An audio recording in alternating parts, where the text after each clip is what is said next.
The Sakurada family has 9 children, made up of 6 girls and 3 boys. They live a pretty normal life in a typical Japanese household. One morning, Aoi, the eldest of the Sakurada siblings, woke up Akane and Hikari. She told them that everyone else was already up and getting ready to leave. Akane, the 4th child, was shocked to see that it was already 10 minutes past 7, and she rushed to get ready for school. Mornings at the Sakurada household are like a battlefield because there are so many of them. Every day they have to compete for the bathroom and toilet. Aoi was helping their mother prepare breakfast. That morning, their mom, Satsuki, was making vegetable omelets. She reminded the kids not to leave any food behind. The Sakurada family had breakfast together before heading out. Haruka, the 6th child, told their mom that they were out of toilet paper. Misaki, the 5th child, asked whose turn it was to do the monthly shopping. It turned out to be Shu's responsibility, and he said he would go shopping after school. Satsuki felt very lucky to have children like them. That is just a glimpse of daily life in the Sakurada family. Even though the siblings often cause problems for each other, they do their best to get along. At first glance, the Sakuradas might look like a regular big family, but there is something special about them, something that sets them apart. Their father, Soichiro Sakurada, is actually the king of the country. That morning, Soichiro was about to leave for work.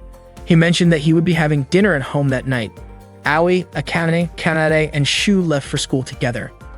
On the way, they were greeted by several people they passed by. Akane looked embarrassed and even tried to hide behind Aoi. Kanade was surprised that Akane was still shy around others and told her she needed to fix that bad habit. Living like ordinary citizens was their father's idea. As king, he wanted his children to experience life as normally as possible. But that choice brought along its own problems.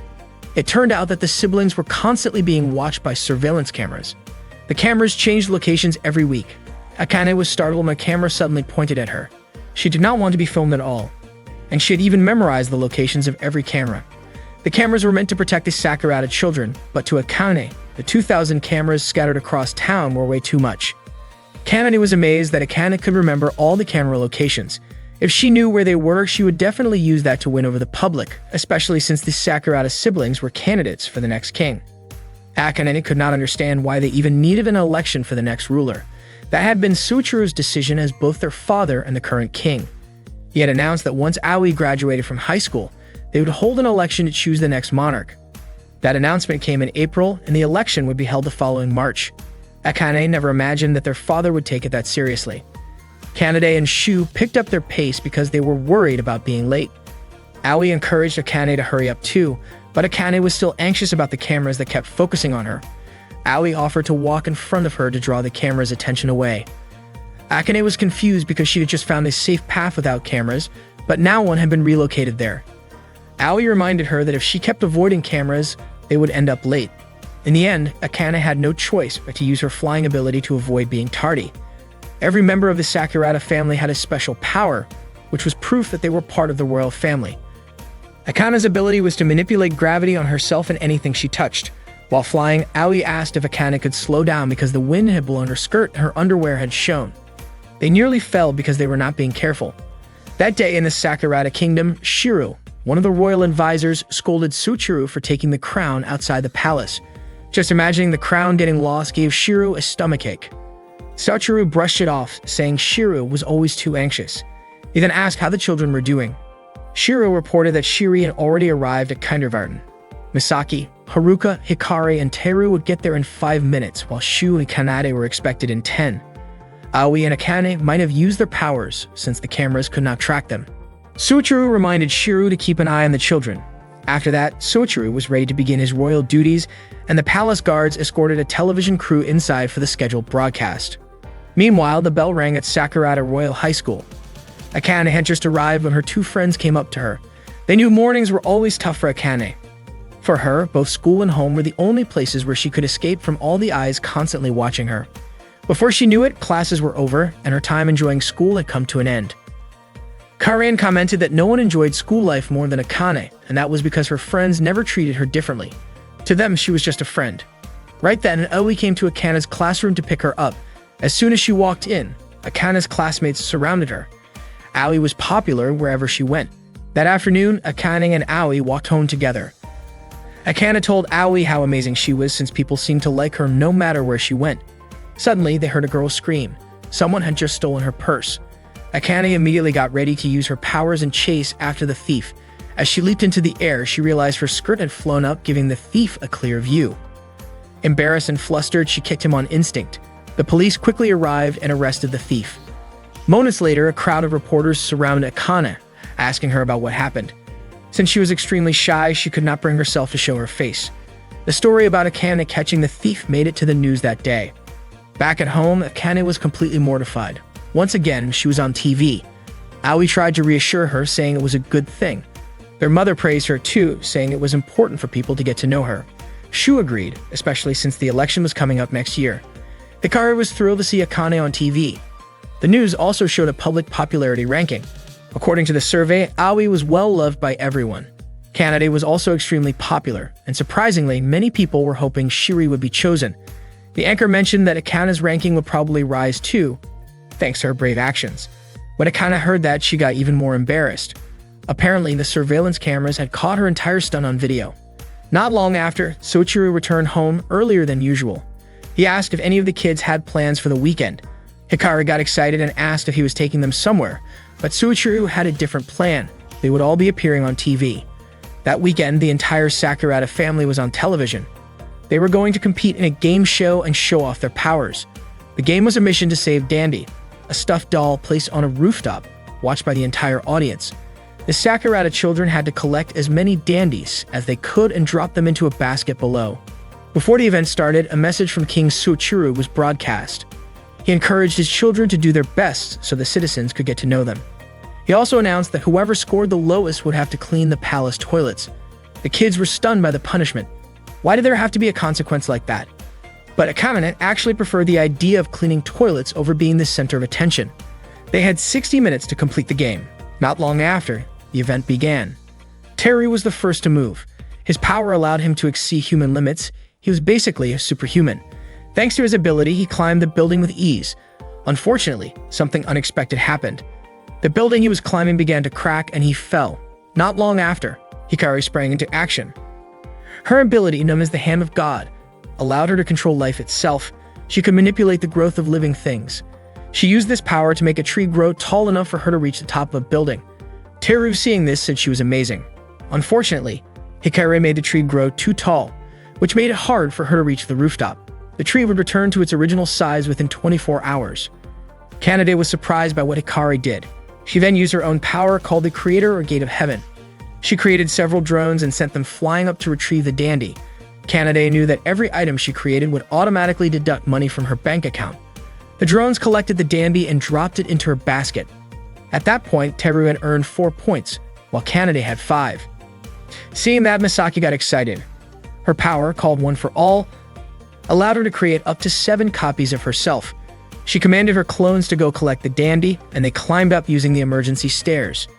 At the same time, Shiri was off on her own, admitting that she did not quite understand what was going on. Aoi came over and asked what was wrong.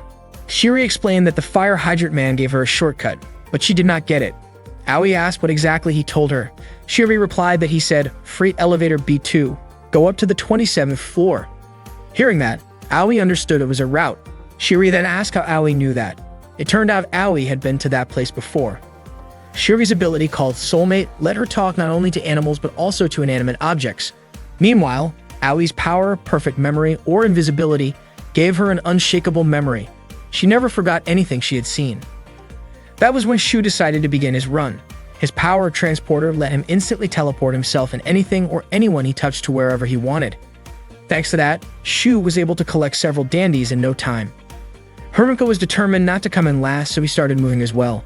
His ability, Next Possibility, allowed him to see the most likely outcomes from a range of potential futures. He approached Akane and told her to stay calm. According to him, if she kept standing still, there was an 87% chance she would end up in last place and a 74% chance he would. But if they worked together, those chances would drop by 25%. Akane said she did not mind coming in last because she did not want to stand out any more than she already did. Besides, the punishment was just cleaning toilets.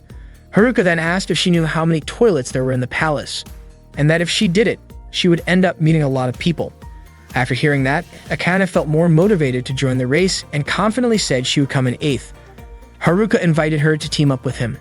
Akane's ability, Gravity Core, let her control the gravitational force of her own body and anything she touched. With Haruka, she took off and began flying toward the rooftop. Haruka was confused about why Akane was flying so slowly, since she usually flew straight up in one go. Akane said she could not go faster because she was afraid her underwear might show. Haruka gave her a push to help her reach the rooftop faster. Akane blushed and told him that just because they were siblings did not mean he could do something like that. Kanade noticed what the two of them were doing and found it odd. Meanwhile, Shu had just picked up his 50th stuffed toy. Teru, watching, commented on how impressive Shu really was. Suddenly, Akane and Haruka landed near them and almost ran into Teru. Luckily, Shu teleported just in time and took Teru with him to safety. They ended up in a place surrounded by blooming cherry blossoms. Back near the rooftop, Haruka told Akane about her clothes. It turned out that during the chaos, Shu had accidentally taken Akane's skirt with him, which was obviously super embarrassing for her. The race finally ended. Shu came in first place, while Akane and Hikari finished with the lowest scores. Hikari was surprised since she felt like she had worked so hard. But according to Misaki, Hikari had just been sitting in the tree the entire time. Next, the host announced the current rankings in the election to decide the next king. There were still 3 people who had not appeared in the top 3 yet. They revealed that Kanade was in 3rd place, Akane in 2nd, and Aoi had taken 1st place. Back at home, Akane could not stop thinking about the embarrassing moment during the race, specifically, what happened with her underwear. Even during dinner, she did not touch her food, even though their mother had made her favorite dish, steak. Saochuru reminded everyone that his children were born into the royal family, which meant they would always attract public attention. It might be a burden sometimes, but as members of the royal family, they had duties and responsibilities. They were symbols of the country, and also its source of hope. Saochuru admitted he did not yet know who would be his successor, but what he truly wanted was for each of his children to grow up with strength of heart. That day, their father brought the crown home again. Saochuru explained that he had already contacted the palace. Later that night, Akane sat quietly near the door, feeling down. Aoi came over and asked why she was sitting there. Akane confessed that she wanted to be like a dandelion blooming in the front yard, something quiet and unnoticed, because she no longer wanted to be watched or draw attention to herself. To Aoi, if such a path existed, then Akane was the one who should become king. That way, she might be able to get rid of the surveillance cameras and put an end to the royal family's news broadcasts. Hearing that gave Akane the confidence to aim for the throne, hoping it would allow her to live a peaceful life. That day, Akane and Hikari were cleaning the toilets as punishment for ranking low in the dandy catching competition.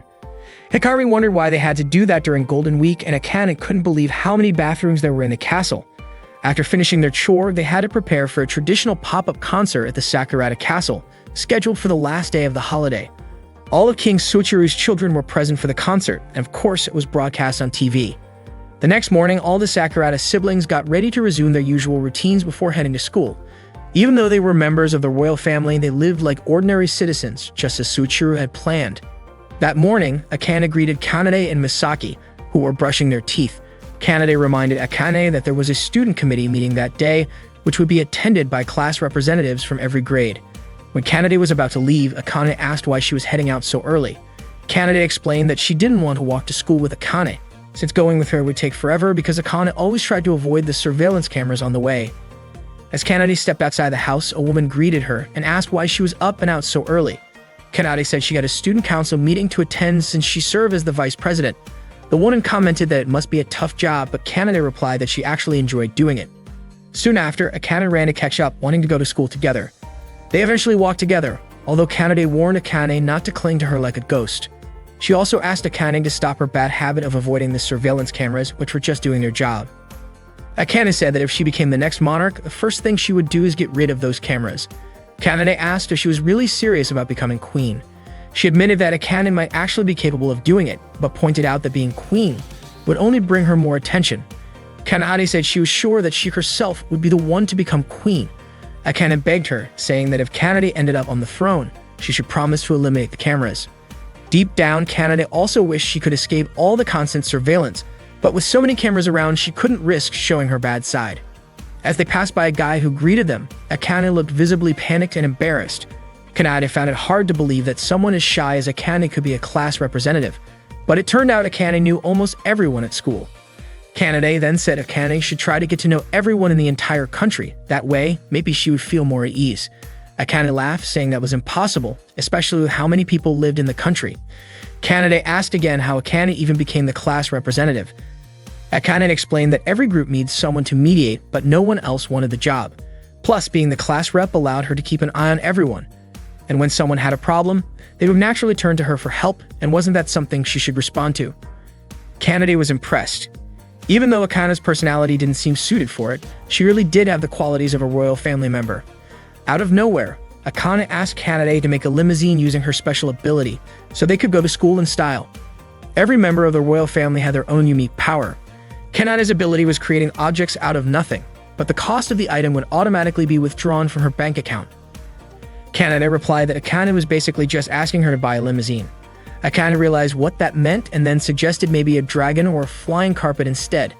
Kanade was stunned and asked if Akane had any idea how expensive it would be to create a dragon. Kanade instantly took out her phone to check the stock market. Akane told her she didn't need to be so anxious about money. She then asked Kanade how much money she had in her bank account. Kanade casually said it was about the same as the national budget. Akane was completely shocked when she heard that. All the way to school, Akane kept clinging to Kanade, which made their classmates comment on how close the two seemed. Akane wondered why Kanade always looked so cheerful in front of others. She knew Kanade was passionate about the upcoming election, but she felt that Kanade didn't need to worry so much about how people saw her. Kanade then asked if Akane was actually talking about herself. Kanade really wished Akane would stop talking so much, but she needed to tell her off without damaging her own image. Kanade asked Akane to let go of her hand, which she had been holding onto the whole time. Unfortunately, Akane refused. She knew that if she let go, Kanade would definitely run away from her. Kanade said there was no way she would do that and insisted that suddenly running off in front of everyone would be way too embarrassing. Trusting her words, Akane finally let go, only for Kanade to immediately sprint away. Akane chased after her, and both of them eventually got tired and stopped in a narrow alley. Kanade was surprised that Akane didn't just fly to school. Akane explained that if she flew, her underwear might show. According to Kanade, if she didn't want her underwear to be seen, then maybe she should just take it off entirely. At that moment, Akane spotted a cat crossing the street while a truck was speeding toward it. She quickly flew up to rescue the cat, and the truck nearly hit her. Thankfully, Kanade managed to create a tall wall that stopped the truck just in time. Kanade immediately hugged Akane and reminded her not to be so reckless. After all, she only had the body of an ordinary girl. The truck driver came over and scolded them.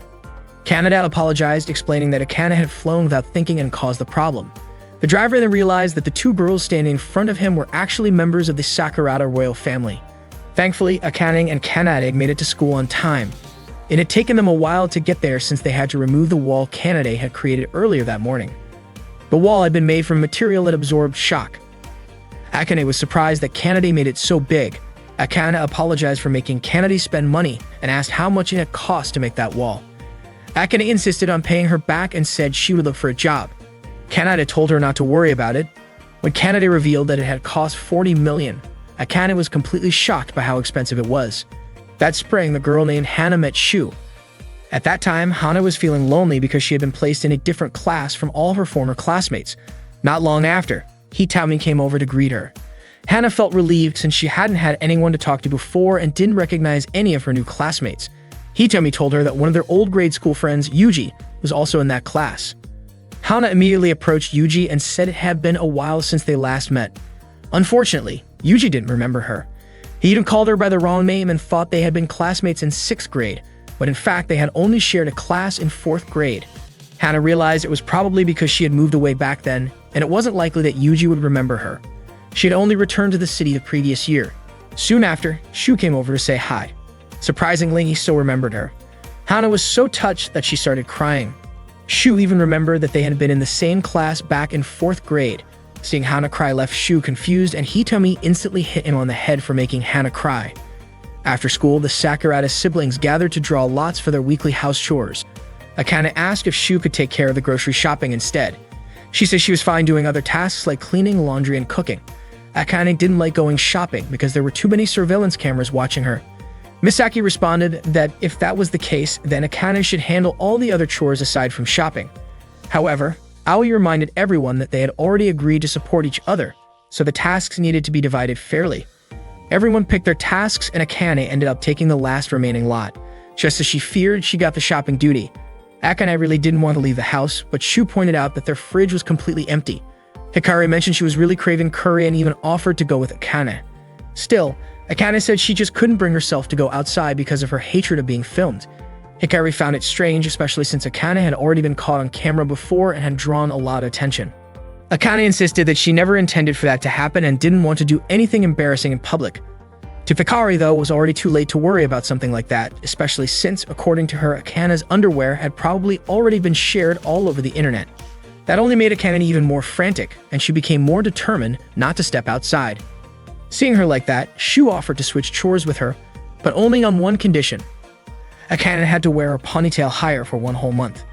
Akane said the kind of hairstyle didn't suit her and pointed out that the chore assignments only lasted for a week. Eventually, she agreed to the deal but asked if it could be just for 3 weeks instead. Shu accepted her counteroffer. The next day, Hana was waiting eagerly for Shu in class, wondering what kind of conversation they might have that day. She was completely caught off guard when Shu suddenly showed up right in front of her. Surprised, she let out a loud shout, which startled Shu so much that he accidentally spit out the milk he was drinking. He quickly apologized, while Hana couldn't help feeling happy that Shu had finally looked at her and spoken to her. Hitami, however, was annoyed by the scene and scolded Shu. Hana rushed off to the restroom to clean her hair and face. She couldn't believe Shu had actually looked at her for so long earlier.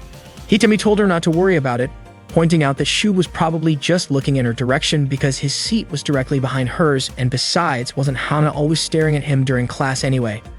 Panicking a little, Hana asked if they could switch seats. But when Hitami asked if she was absolutely sure, Hana quickly backed out. Then Hitami asked what exactly Hana liked about Shu. Embarrassed, Hana asked why she was suddenly being asked such a question and tried to change the topic. According to Hana, Shu was a kind person. He had once lent her an eraser, complimented her new bangs, and hadn't forgotten about her. Though, as Hitami pointed out, she had done all those things too. Hana responded that maybe, just maybe, she liked Hitami as well. Hitami accidentally pushed Hana in Shu's direction. As she bumped into him, Hana felt oddly calm when she caught his scent. Shu was confused and asked what Hana was doing. She quickly apologized and said she had tripped. Then she asked if he was hurt. Shu said he was fine, and that made Hana feel relieved. She apologized again before running off. Shu then turned to Hitami and asked if Hana always acted that formal. He also noticed that she never looked him in the eyes when they talked. Later that day, when classes were over, Hitami asked Hana if she wanted to walk home together. But Hana said she felt like she had forgotten something important. After thinking about it for a moment, she realized she hadn't said goodbye to Shu. She rushed off to find him, only to see that Shu was already leaving, with a girl walking beside him. Hana couldn't help but wonder who the girl with twin tails clinging to Shu was. That day, Shu was walking home with Akane. Akane had tied her hair higher than usual, just like Shu had suggested earlier. Meanwhile, Hana was secretly following the two of them. She overheard Shu saying that he did not mind walking home with that girl every day. Hana assumed the girl was Shu's girlfriend, so she kept tailing them. She also heard them chatting about shopping and dinner, which led her to think they might be living together. Shu encouraged Akane to get more used to the environment around them. Since they were part of the royal family and seen as national symbols, they would always be in the public eye. He believed Akane should be proud of being part of the royal family and begin settling into that role. Akane started to understand his point. After all, she was a member of the royal family too. Still, Shu wasn't asking her to change overnight. Hana couldn't quite catch all of their conversation, but from a distance, it looked like their bodies were pretty close. At that moment, Shu noticed that someone was following them. He grabbed Akane and quickly led her into a narrow alley. Hana ran after them, only to be shocked when she suddenly came face to face with Akane. Akane immediately recognized Hana as one of Shu's classmates. Shu then stepped out and asked why Hana had been following them. Hana, clearly flustered, struggled to come up with an answer. Shu asked if there was something difficult to say. Stammering, Hana finally admitted that she liked Shu and was worried about him. Shu didn't expect that and said he was really happy to hear how she felt. Unfortunately, he explained that he needed to focus on the upcoming election and was busy trying to come up with strategies to prevent Kanade from becoming the next monarch. Akane was surprised to hear that Shu was actively trying to stop Kanade from winning the throne. Hana then asked if it would be okay for her to wait until the election was over, even though it was still a year away. She said she didn't mind waiting. Shu promised that he would definitely give her an answer when the time came. Hana was touched and thanked him, visibly moved by his response. Akane suggested that Shu walk Hana home, saying she could head back by herself. However, Hana declined and chose to go home on her own. As she walked away, Akane asked Shu why he didn't go after her. Shu replied that Hana was stubborn and might just end up causing trouble if he did. He also added that Akane was pushing herself too hard by insisting on going home alone. Akane seemed a little sulky during the walk back and Shu apologized. That night, Hana talked to Hitomi on the phone and told her what had happened. Hitomi said she was going to punch Shu the next day, but Hana quickly stopped her and warned that she would never forgive her if she actually did it. Hitomi laughed and joked that Hana was acting like she was Shu's girlfriend. Embarrassed, Hana immediately hung up. A moment later, her phone rang again. Thinking it was Hitomi calling back, she picked up, but it turned out to be Shu. He just wanted to make sure Hana had gotten home safely. Hana was stunned and her face turned bright red. After saying goodnight, Shu ended the call. Still in disbelief that Shu had called just to say goodnight, Hana started to wonder if he might actually have feelings for her too. Meanwhile, Shiri was reminded of something Yuji had once said. Yuji was surprised that Shu remembered Hana at all.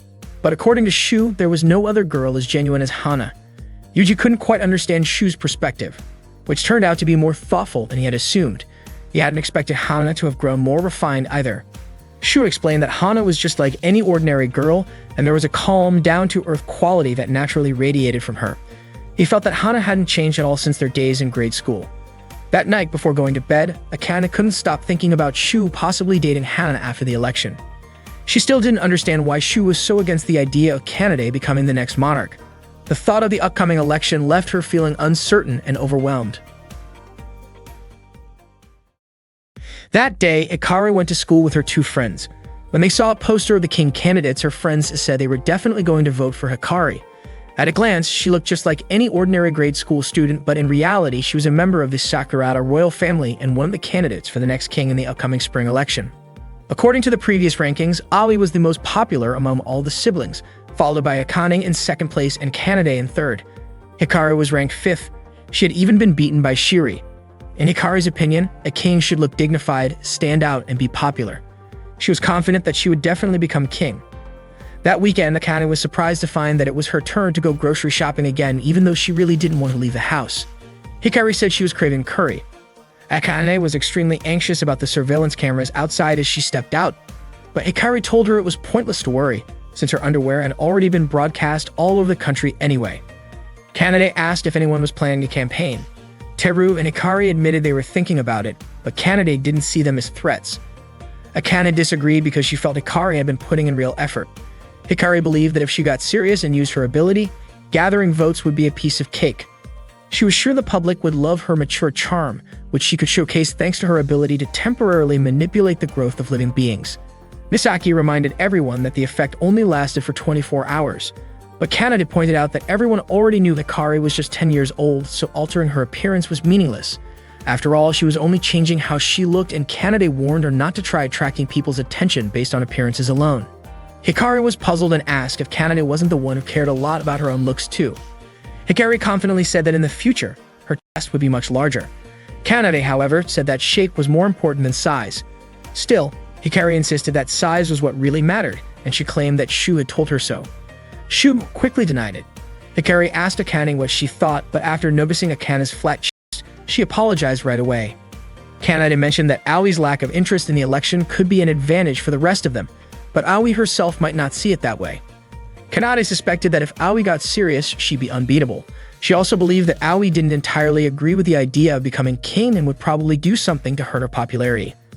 Akane was curious and asked what kind of thing could damage Aoi's popularity. Kanade jokingly said like eating Akane's pudding without asking. Akane replied that something like that would just make her mad, not lower anyone's popularity. Then Hikari urged Akane to hurry up and go shopping and offered to go with her. The two of them walked out together. When they noticed a security camera, Hikari thought it might be a good chance to get some attention. But Akane stopped her from taking that route. She warned Hikari that the public wouldn't appreciate it if she was only trying to show off. Hikari felt like it was a waste to go with Akane since she really just wanted to be caught on camera and get noticed. While they were walking through a narrow alley, Hikari spotted a stray cat and became curious. She quickly ran after it. As she followed it near a main road, Akane suddenly realized that Hikari was no longer beside her. At that moment, Hikari was still chasing the cat and ended up jumping into some bushes. Akane began to panic when she realized Hikari had gone missing, and she wondered if that meant she had to do the shopping all by herself. Summoning her courage, Akane decided to ask someone nearby if they had seen Hikari, but the person she spoke to seemed frightened, likely because of Akane's intense way of speaking. Meanwhile, the cat Hikari was chasing had climbed up a tree and couldn't get back down. Hikari tried to help it by climbing the tree, but she wasn't able to. She thought maybe if she grew herself taller, she could reach the cat. However, when she used her ability to turn into her adult form, the cat suddenly became aggressive upon seeing her transformation. Akane finally spotted Hikari, but when Hikari turned toward her, Akane panicked and ran away, thinking she had the wrong person. Hikari called out, confirming that it was really her. Akane quickly invited her to go shopping, and although Hikari wanted to join, the clothes she was wearing had become too tight because her body had grown. When they returned home, Shu didn't recognize her at all. To fix the situation, Hikari shrank Akane's body so they could swap clothes. As soon as Misaki saw the tiny girl, she scooped her up and carried her inside. Shu pointed out that Akane's body was way too small. Hikari had accidentally shrunk her too much. He explained that the effect would wear off in 24 hours, meaning Akane would be Misaki's living doll for a whole day. That night, the TV reported the results of the public vote from the first week of June. Aoi and Kanade were still in first and second place, while Shiri held third and Akane came in fourth. Hikari was confused about why her ranking hadn't gone up even though she had saved a cat. Akane then explained that there were no surveillance cameras where Hikari had rescued the cat. Misaki pointed out that Hikari had always been the type to help others and encouraged her by saying there would still be other chances. The following week, Akane once again drew the shopping chore. She was confused about why she kept ending up with it. Teru asked Aoi if he could be the one to draw the next assignment instead. Aoi told him he could only do that once he had grown a bit. Annoyed, Teru bumped his elbow into the cabinet. Shiri asked if he was okay, and Teru responded with a strange and hard-to-understand phrase to calm himself down. He then asked Akane to let him go shopping in her place. Shu wanted to know if Teru had a reason for that. Teru explained that he was doing it to protect something precious to him, and that in order to grow stronger, he needed to face trials. Shu loved that answer and gave him permission to take on the task. Shiri thought Teru was a bit reckless and was worried about him going shopping alone. She told him she would go with him. Teru replied that it was supposed to be his training and no one knew what kind of dangers might appear. Even so, Shiri insisted on going. Eventually, Teru agreed but told her not to stray too far from him. Watching the two of them leave, Akane started to feel guilty, thinking she had pushed them into doing it. Shu then suggested that she go with them too. At that moment, Akane asked Hikari for help. Not long after they left the house, Teru realized he had forgotten the shopping bag. He was flustered because problems kept popping up one after another. Just as he was about to ask Shiri to go back and get it, Shiri pulled out the bag she had brought along. They continued walking but were soon confronted by a barking dog. Teru shouted at the dog to quiet down, but it kept barking. Shiri then spoke to the dog using her special ability, telling it that she and Teru were just passing by and not troublemakers. The dog understood her and calmed down, having mistaken them for intruders earlier. Teru grabbed Shiri's hand and told her to run. Teru believed that without a strong will to become king, they could easily end up in danger. He also mentioned that what they just faced was nothing compared to his potential as a superhuman. Even though Teru had powers stronger than most adults, he wasn't allowed to use them carelessly. He had promised his mother to be careful because his abilities were incredibly strong and potentially dangerous. At that time, Hikari was following Akane. Not long after, Teru discovered them, but he didn't recognize them. He scolded them for tailing him. Shiri noticed what was happening and both Akane and Hikari quickly left, reminding Teru that he was supposed to be shopping. Teru then remembered that he was on an important mission to buy groceries. Teru and Shiri arrived at the supermarket. According to Teru, the journey there had been full of obstacles and the real adventure was just beginning. Shiri told Teru there wasn't a shopping list in their bag, but Teru was convinced that the two people who had followed them earlier must have taken it. Shiri used her ability to summon the shopping list, and it turned out it was in Teru's pocket the whole time. After buying everything on the list, they headed home. Teru proudly declared that the mission had been successfully completed. On their way back, they encountered a stray dog. Teru looked terrified. Shiri used her power and asked the dog to let them pass, and the dog replied by asking for food. Unfortunately, Shiri didn't have anything to give. As the dog seemed ready to attack Shiri, Teru immediately used his power to defend her. He called the dog a coward for trying to attack someone weaker than him. Although Teru had promised their mother that he wouldn't use his powers recklessly, he had made up his mind that if anyone ever tried to hurt Shiri, he would break that promise to protect her. The dog got scared and ran away. Teru made sure Shiri was okay and told her they should head home. At that moment, Shiri asked if they could hold hands on the way back. The next day after school, Hikari went over to her friend's house. She was still thinking about how to boost her popularity for the upcoming election. They watched a concert on TV by Sakten, a newly debuted idol who had already drawn a crowd of over 10,000 fans. Inspired by this, Hikari realized there might be a simple way to become more popular. Akane entered Hikari's room calling for borscht so she could feed him. Seeing Akane, Hikari quickly wrapped herself in a blanket. Akane said she wasn't sure what Hikari was planning but warned her not to take things too far.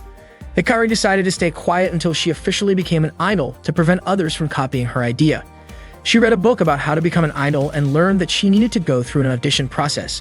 Since she was still in grade school, she would need a guardian to accompany her. Unfortunately, it would take another 2 years before she could audition on her own. Determined, Hikari came up with a plan to transform herself into a middle schooler so she could attend the audition independently. Feeling confident about her plan, she started looking for a costume, so she decided to search Misaki's wardrobe instead. While she was going through Misaki's closet, Haruka walked in and immediately questioned her. Hikari explained that she needed an outfit for an audition. She admitted that she wanted to become king, so she was thinking of ways to boost her popularity and wanted to try becoming an idol. Haruka agreed to keep her secret from the rest of the family, but told her that if she was serious, she needed to fully commit. Hikari managed to pass the audition without anyone in her family finding out. Haruka helped train her for the next round. It was true that she had lost sight of her original goal for a moment. There were always countless easy ways out, but what was the point of shortcuts when it's the struggles that make success meaningful? That day, Hikari went to her second audition with Haruka. Haruka reminded her that as members of the royal family, they might be treated differently, so they had to be careful to hide the truth. Hikari owed her friend Shika a big thanks. Shika had let Hikari use her name to apply for the audition. Shika was thrilled to have a friend aiming to become an idol. Haruka encouraged Hikari to show off her amazing charm, reminding her that once her true identity was revealed, it would be hard to go back. Hikari stepped into the studio, and the staff asked for her ID card or student ID. Hikari handed over her elementary school student ID only to realize that it displayed her real name. The audition staff didn't recognize her as a member of the royal family, but the real issue was the fact that it was an elementary school ID. The staff mentioned that Hikari looked older than expected, and they suspected that there might have been a mistake during the photo review process. The audition panel apologized, explaining that they weren't recruiting grade school students at the time. Hikari left the studio and told Haruka what had happened. Technically, Haruka could have posed as her guardian to help her apply for an audition specifically for grade school students, but he chose not to mention that option. Instead, Haruka suggested they go home and told her that even in the face of failure, there's always a light shining through. While Haruka went to the restroom, Hikari waited for him at the park. Not long after, a man approached her. He introduced himself as Kuji and said he worked in production. He asked if Hikari was interested in becoming an idol. Hikari excitedly said that she was. Kauji studied her face and said she had a positive aura. Intrigued, Hikari decided to go with Kauji to his studio. When Haruka returned from the restroom, he noticed that Hikari was no longer there. At Kauji's studio, Hikari showed off her talent. Kauji's superior even praised him for discovering someone as promising as Hikari. Soon after, Sakshin appeared. Hikari recognized her immediately and told her that she wanted to become an idol just like her. Kauji asked Hikari if she was truly serious about becoming an idol. Hikari responded with enthusiasm. Kauji then said he needed to speak with her guardian and asked her to contact them. But it turned out that Hikari's phone was still with Haruka. Earlier during the first audition, Hikari had given her phone to Haruka so it wouldn't distract her. Kauji then asked her to give him her home phone number, but she couldn't remember it, so he suggested going straight to her house. Hikari agreed and even invited Sakshin to come along, though Sakshin declined because she had a recording session that day. As they were leaving the studio, Haruka saw Hikari. She told him that she had just been scouted by an agency. Haruka reminded her that she shouldn't go off with strangers. Kauji then asked for Hikari and Haruka's last name. Hikari answered truthfully and said she was from the Sakurada family. Kauji and his superior immediately went to apologize to Soichiro for not treating Hikari with proper respect. Kauji explained that he saw a natural idol aura in Hikari and sincerely asked for Soichiro's permission to let her become an idol. Soichiro agreed. Hikari was overjoyed and proudly said her father was amazing. Hikari made her debut under the stage name Sakuraba Light. She hid her true identity and presented herself as a middle school student. Kanade found it curious. Most people try to look younger, but it was rare for someone to try to appear older. Akane liked the outfit Hikari wore during her debut. Haruka found it a bit odd. Hikari had said she wanted to raise her ranking in the upcoming election, but hiding her identity would make that effort meaningless in his eyes. At night, Akane felt like she was experiencing sleep paralysis. It turned out that Borscht had climbed onto her bed asking for food. Akane woke up wondering why Borscht always woke her like that. When she checked Borsch's feeding bowl, she found some leftovers from earlier that day. Akane asked Borscht to eat the leftover food so it wouldn't go to waste. However, Borscht kept biting the plastic instead. Akane then poured cat snacks until the bowl was full, but Borscht continued chewing on the plastic. The next morning, Akane asked Shiri to find out why Borscht was biting the plastic bags. Using her ability, Shiri tried to understand what Borscht wanted. It turned out that Borscht was very grateful they had taken him in when he was lost, but he was eagerly waiting to see what kind of food the royal family would give him. Unfortunately, Borscht was very disappointed, saying the food there was even worse than plastic. Finally, Akane understood what Borscht wanted. That morning, Akane was running late on her way to school, but luckily, she still made it to class on time. Karian greeted her and mentioned that Akane had always been diligent, and it was okay to be late once in a while. Akane said she actually aimed to have perfect attendance at school without any absences. Unexpectedly, Akane's classmates were shocked because she wasn't wearing a skirt that day. The classmates thought this was unusual, and in that unlikely situation, everyone started questioning their own normality. As a result, they all began doubting the reality they were experiencing. No one dared to say it out loud because they believed it was a form of social psychological reaction and a negative feedback loop. Yet, if they could live peacefully without thinking about it, that would also be a kind of happiness. Karian also wondered if this situation was really something worth showing off, but the problem was that it involved Akane. If Akane suddenly realized it, she might die from embarrassment. Karian was actually surprised that Akane hadn't noticed yet. She wondered if Akane did it on purpose, because if so, Akane's taste in clothes would definitely become the talk of the town.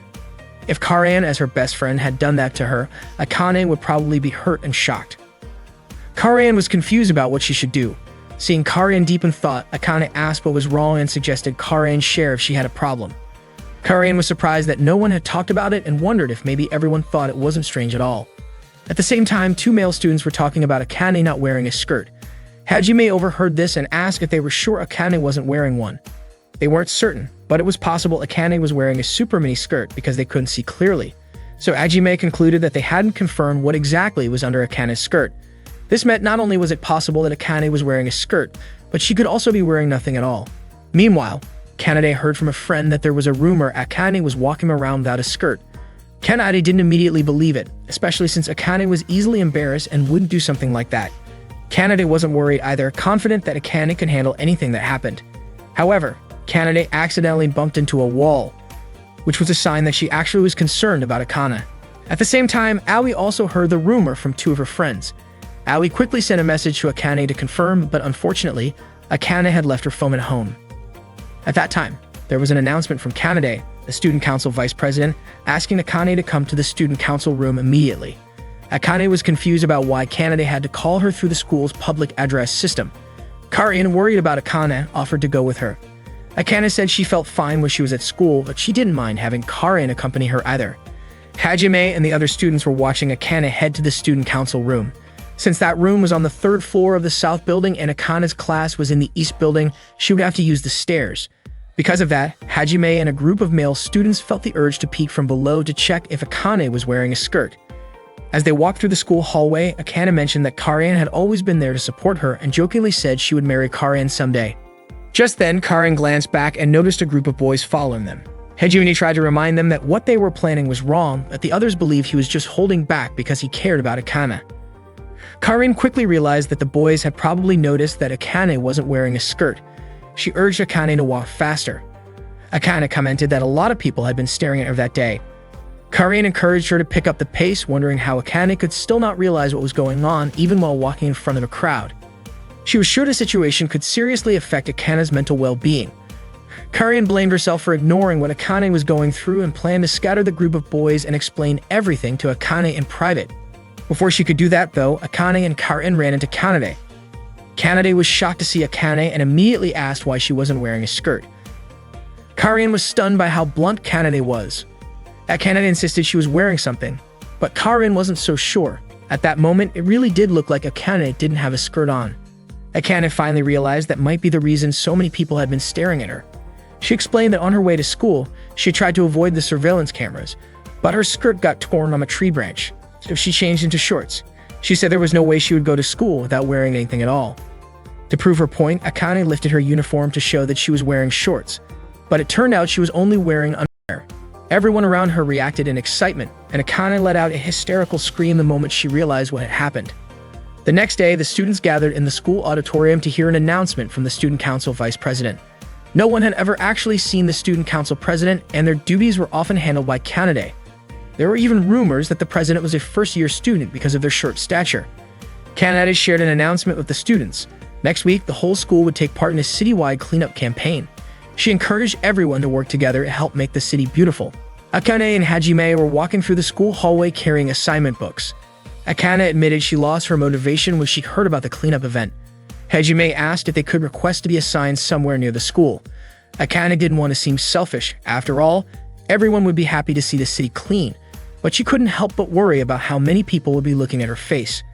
Hajime found himself mesmerized by how shy Akane looked. Suddenly, Takeda approached Hajime to talk about the morning assembly. Hajime handed the books he was carrying to Akane and went off to speak with Takeda. Akane was curious. Takeda was actually Hajime's senior, that he spoke to Hajime so politely and had even addressed him as president. That made Akane wonder who Hajime really was. Meanwhile, Hajime and the others gathered in the preparation room. He scolded Takeda for calling him president in front of others, and Takeda quickly apologized. Hajime said Akane seemed confused lately, probably because of Kanade's city cleanup idea. His friend suggested speaking up about it to the student council, but Hajime told them not to. He believed that making a fuss might end up backfiring on them. Instead, he said he would take care of it himself. Hajime went to see Kanade in her classroom. Kanade's classmates assumed Hajime was there to confess his feelings. Yuji then told Shu that someone might be planning to confess to Shu's twin sister. Shu watched to see who Kanade was talking to and referred to Hajime as president. Yuji was confused by Shu's words, but Shu told him not to worry about it, saying it was nothing. Yuji complained that the city cleanup event sounded boring and asked Shu to try convincing his sister to drop out of it. Shu figured that if Hajime was talking to Kanade, it must be related to Akane. Hajime approached Kanade to discuss the cleanup event.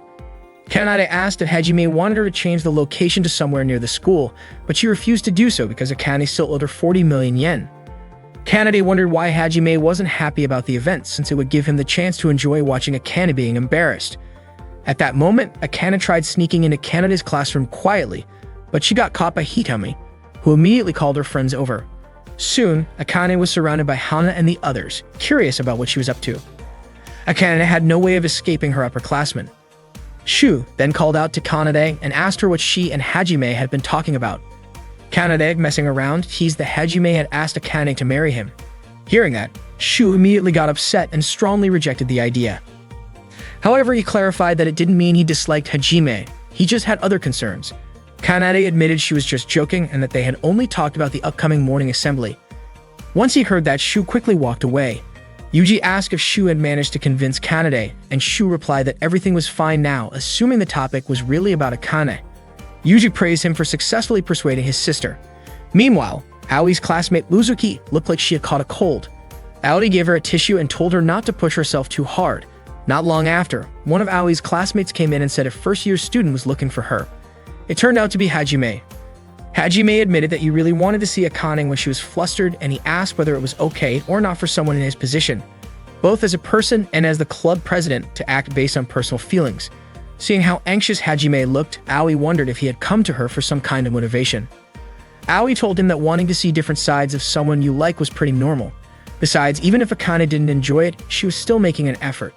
As long as Akane was willing to go through with it, Aoi believed she should do it, and maybe she could even benefit from the experience. Hajime agreed and said he understood what decision he had to make. He thanked her and left. Aoi commented to herself on how strong Hajime's desire really was. Not long after, Akane came to visit Aoi's classroom, which surprised Aoi because Akane rarely came by. Akane asked if Aoi knew the student council president, and Aoi said he was in the same class as her. Hearing that the president was a third-year student, Akane felt relieved. She then asked Aoi to help her escape from Hana and the others. But before she could get away, Hana and her friends found her again. Back in the prep room, Hajime made his decision. He announced that he fully supported the club members participating in the city cleanup event. He said their group existed to honor Akane's wishes and take action for her sake. That was the whole purpose of the Akane fan club and his role as its president. Takeda thought their job was to make Princess Akane's life a little more peaceful, even if the environment around her was unpredictable. Hajime said that refusing to join the event would mean ignoring Akane's choice to face the challenge on her own. Another member commented that suddenly making her face the townspeople head-on felt like a really tough challenge. Hajime didn't care about that. He believed that if the obstacle was easy, it wouldn't mean anything. And if it was impossible to overcome, then it wouldn't be any different from other difficulties Akane had faced. Takeda suggested maybe they should start with something easier. Hajime replied that if they did that, they wouldn't get to see Akane's embarrassed expression. At that moment, Akane was exhausted after finally escaping her upperclassmen. She gave up on looking for Hajime, only to find him standing right in front of her. Hajime thanked Akane for helping carry their classmates' notebooks. Akane was still unsure if there were any other student council presidents at school. The next day was the city cleanup event, which involved all students. That day, Uzuki was feeling better after being sick. She apologized to Kanade for making her take care of all her responsibilities. Around the same time, Yuji was upset with Shu. Even though Shu said he had successfully persuaded Kanade, Shu didn't quite understand what Yuji was talking about and asked him not to blame him for it. Then, Hajime told their friends that in order to protect Akane's honor, their class should collect as much trash as possible. He also reminded everyone to keep an eye on Akane throughout the day. Akane hadn't expected Hajime to be that enthusiastic about it. Later that afternoon, Akane was exhausted and laid down on the couch at home. Kanade told her not to slack off. Akane replied that it was Kanade's fault, explaining that she was mentally drained from being constantly watched by so many people. Not long after that, Borscht climbed onto Akane as she was lying down. Shu mentioned that it was rare to see Borscht lie down on anyone else's body besides Akane's. Akane said it was probably because she was the one who often fed him. Apparently, what Borscht really liked was the firm yet slightly soft and warm sensation from Akane's chest, which reminded him of where he used to live. Shu guessed that maybe Borscht just liked flat, soft surfaces to sleep on. Hikari chimed in, saying hers also felt firm and soft. She invited Borscht to climb onto her, but Borscht wasn't interested. Shu joked that maybe Akane's chest was flatter and softer. Curious, Akane checked Hikari's chest herself, wondering what growing up felt like for a girl. Suddenly, Aoi announced that dinner for the evening was Borscht. The cat, Borscht, misunderstood and believed his time had come. Thinking he had gotten fat enough to be cooked, he prepared to fight for his life and ran away in panic. Shiri said he had misunderstood. It turned out that Aoi was just referring to the soup she was making. After realizing the truth, Borscht returned in time for dinner. That day, the Sakurada siblings went to the beach together. Hikari and Misaki were playing beach volleyball while Shiri, Taru, and Aoi were busy collecting seashells. Kanade and Haruka were relaxing under the sun. Haruka, the second son of the Sakurada family, was 14 years old. Just like the rest of his siblings, Haruka had a special ability too. The beach they visited was actually the Sakurada family's private beach. Akane was surprised to learn that their family even owned one. Shu explained that the private beach had been their father's idea, so they could have fun without worrying about other people. Akane had not even known where the island was, but luckily, they got there easily using Shu's teleporter. Soon after, Hikari invited everyone to play a watermelon splitting game. Haruka used his ability to calculate each person's chance of successfully splitting the watermelon. Teru had an 8% chance, Hikari 2%, Misaki 5%, Shu 1%, Akane 10%, Aoi 1%, and Shiri had the highest at 80%. Haruka's ability was called Lots of Next. Kanade walked over to Haruka and asked what he was predicting. Haruka told her he was calculating their chances at the game, and that Kanade's probability was 50%. Kanade was surprised when she heard Shiri's was 80%. She asked Haruka if that meant it was not guaranteed. Right then, Teru took his turn, and sure enough, he failed. Hikari went next but missed the watermelon completely. Still, she looked cheerful. Seeing that, Shu said that Hikari did not have to force herself to act like an idol. Misaki's turn came next, but she ended up accidentally throwing the stick toward where Haruka was sitting. When it was Akane's turn, Hikari, Teru, and Misaki tried giving her directions, but they only confused her, and she ended up missing as well. Shu's swing came really close but still missed. Aoi also failed, just like the others. Then came Kanade's turn. She suspected that everyone was failing on purpose just to make Shiri happy. Still, she did not want Haruka's prediction to come true. Haruka noticed a tense aura building around her. Kanade walked up confidently, ignoring the voices around her giving directions. Her odds were pretty good at 50%, but Shiri still had the highest chance. Haruka thought that logically, Shiri should be the one to split it. Kanade positioned herself at the perfect distance, and her hit landed right on the watermelon.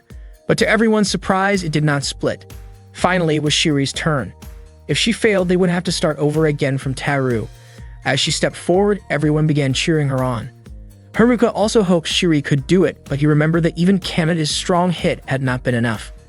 Then something strange happened. Shiri heard the watermelon speak. It claimed it was tougher than most and did not believe she could split it. Shiri suddenly felt sorry for the watermelon. She believed it must hurt whenever someone tried to hit it. She apologized and admitted she could not do it. The watermelon was touched by her kindness. No one had ever said something nice to it before. It told Shiri it did not mind if she tried. In fact, it asked her to hit it as hard as she could, so she could enjoy the moment. Shuri said again that she could not, but the watermelon gently insisted. It wanted her to have fun and said goodbye, saying it was happy to have met her. Shuri gently tapped the watermelon. Haruka was shocked. Kanade said that kind of hit would never work. But then, the watermelon split perfectly clean. Shuri picked up a slice of watermelon and greeted it. But Watermelon said it had no regrets about living its life as a watermelon. After they finished enjoying the fruit, they decided to play volleyball. Shu reminded Akane that having fun was fine, but she should not go overboard. Akane was actually curious about something she saw in the distance, but Shu told her not to pay attention to it. At that moment, the volleyball bounced far away and Hikari asked Akane to go get it. Akane ran off and Shu tried to stop her, but she kept going until she crashed into a wall. Everyone was shocked. Apparently, Haruka had already calculated that there was a 90% chance Akane would hit the boundary wall. Akane, confused, asked about the wall. Shu explained that it was not a southern island at all, but rather an artificial beach built on a vacant lot. Hikari, Misaki, and Teru were all stunned. Misaki asked if Shu had intentionally tricked them. Shu explained that if they all went to a real beach together, it would have been a nightmare for the security team. Hikari, annoyed, told Shu that if he was going to trick them, he should have done a better job. Shu tried to calm them down, assuring them that the sand and the water were real. Hikari then realized he was telling the truth.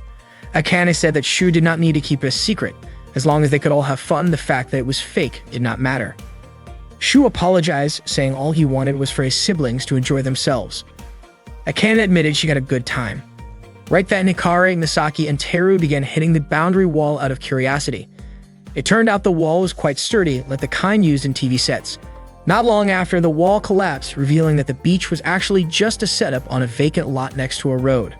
Passers-by were shocked to see them standing there in swimwear. Akane was mortified when Hajime and Takeda saw her and she screamed in panic. That night, Akane entered Haruka's room and was shocked to see a photo of herself in a bikini had ended up online. Haruka initially thought the girl in the background of the picture was Misaki, but then realized it was Akane. They both yelled out in surprise. Haruka asked when Akane had gotten behind him. Akane said she had just entered his room. Haruka asked if she had seen the photo, and Akane admitted that maybe she had mistaken it for something else. Haruka asked if she had knocked before coming in. He expressed that he did not like it when people entered his room without permission. Feeling guilty, Akane quickly apologized. She asked Haruka not to make excuses. Haruka then tried to explain the photo. He said it was actually a picture of Akane's lookalike, but Akane did not believe him. She was confused about why Haruka had not told her. From her point of view, if someone was talking about who saw the photo, it meant that person might be using it inappropriately, which she found unacceptable, especially from a sibling. Haruka reassured her that such a thing would never happen. Akane was taken aback and told Haruka to stop reading her mind. Akane pressed him about what the photo really meant and why he had kept it from her. She threatened to call Misaki to tell her everything, but Haruka quickly stopped her. He admitted that he could not tell anyone about it, but he also thought it was not something Akane needed to worry about. He asked her to forget what happened. Still feeling upset, Akane warned him again that she would call Misaki. Haruka started to panic, realizing it could be a big problem if Misaki found out. He considered that maybe it would be better if he explained everything himself. Just then, Misaki suddenly entered Haruka's room, catching him off guard. Haruka explained the photo to Akane. He said that since Akane rarely goes online, she might not know about one of the fan websites dedicated to the Sakurada family. On that site, there were several photos of Akane, and Haruka admitted he had already asked for Akane's pictures to be taken down. He went on to explain that the fan site was created by people who were genuinely enthusiastic about the Sakurada family. Most of them used images taken from TV, uploaded them, and spent time chatting about Akane. The site was considered a form of entertainment by the state, so it was tolerated. However, Haruka figured Akane wouldn't like it because it was embarrassing, so he decided to keep it a secret from her. Akane asked what the fans were saying about her. Haruka replied that they were talking about how cute she was and how they admired both her visible traits and the ones that weren't so obvious. Hearing that, Akane felt like she could never step outside the house again. The next day at school, Misaki was checking her schedule. Her activities for the day included dodgeball club, futsal club, cooking club, tea ceremony club, assistant for the drama club, shoji club, and modeling for the art club. Misaki mentioned that even though it was summer break, her clones were still full of energy. Misaki, who is Haruka's twin sister, has the all-for-one ability, which allows her to create 7 identical clones of herself. She made her clones carry out the day's packed schedule. Meanwhile, Misaki's task for the day was an interview for the school newspaper, focusing on the girls in the Sakurada family. Aoi had originally asked Misaki to take her place because she was busy with student council duties that day. Kanade also wasn't available and apologized for the trouble, and Akane had flat-out refused and begged Misaki to understand. Misaki's clone in the tennis club was named Yuniko, and she had a short temper. The one in the drama club was called Levi, who was jealous by nature. Inari, who joined the shoujo club, was known for being greedy. Boo-Boo in the cooking club had an insatiable appetite. Belle, the one who modeled for the art club, was lazy. Shora in the tea ceremony club had an overly flirtatious personality. And Leo, who played futsal, was arrogant. At that moment, Misaki was being interviewed. She shared that Aoi and Kanade were both reliable at home, while Akane always seemed to be glowing whenever she was there because she felt truly comfortable at home. The interviewer then asked if Misaki's older sisters were amazing people. Before she could answer, all of her clones suddenly appeared and announced they had finished their club activities. They barged in, creating a loud commotion. These clones represented different sides of Misaki's personality and had unique skills. They were often asked to help with various club activities. During the interview, they began interfering, saying the interviewer's question lacked depth. After the interview was finally over, Misaki found Haruka in the library and said she wanted to go home early. Haruka told her to go ahead since he was still reading. Misaki teased him, saying he didn't need to act shy. She knew he had been waiting for her. Then she grabbed his arm and said she had already done a lot that day. Someone from the cooking club mentioned that Boo-Boo had eaten so much again and hoped Misaki could help next time too. Her teammates in the tennis club also thanked her, saying that thanks to Yuniko, they had been able to make a comeback and score 3 points. They also asked if they could borrow Yuniko again in the future. Misaki told them that Yuniko would be free next week, so they could use her as much as they wanted. They called Misaki something like a clone manager. Her friends in the futsal club praised Leo for having a great kick, and Misaki felt genuinely happy she could help. Almost every club had asked for her assistance.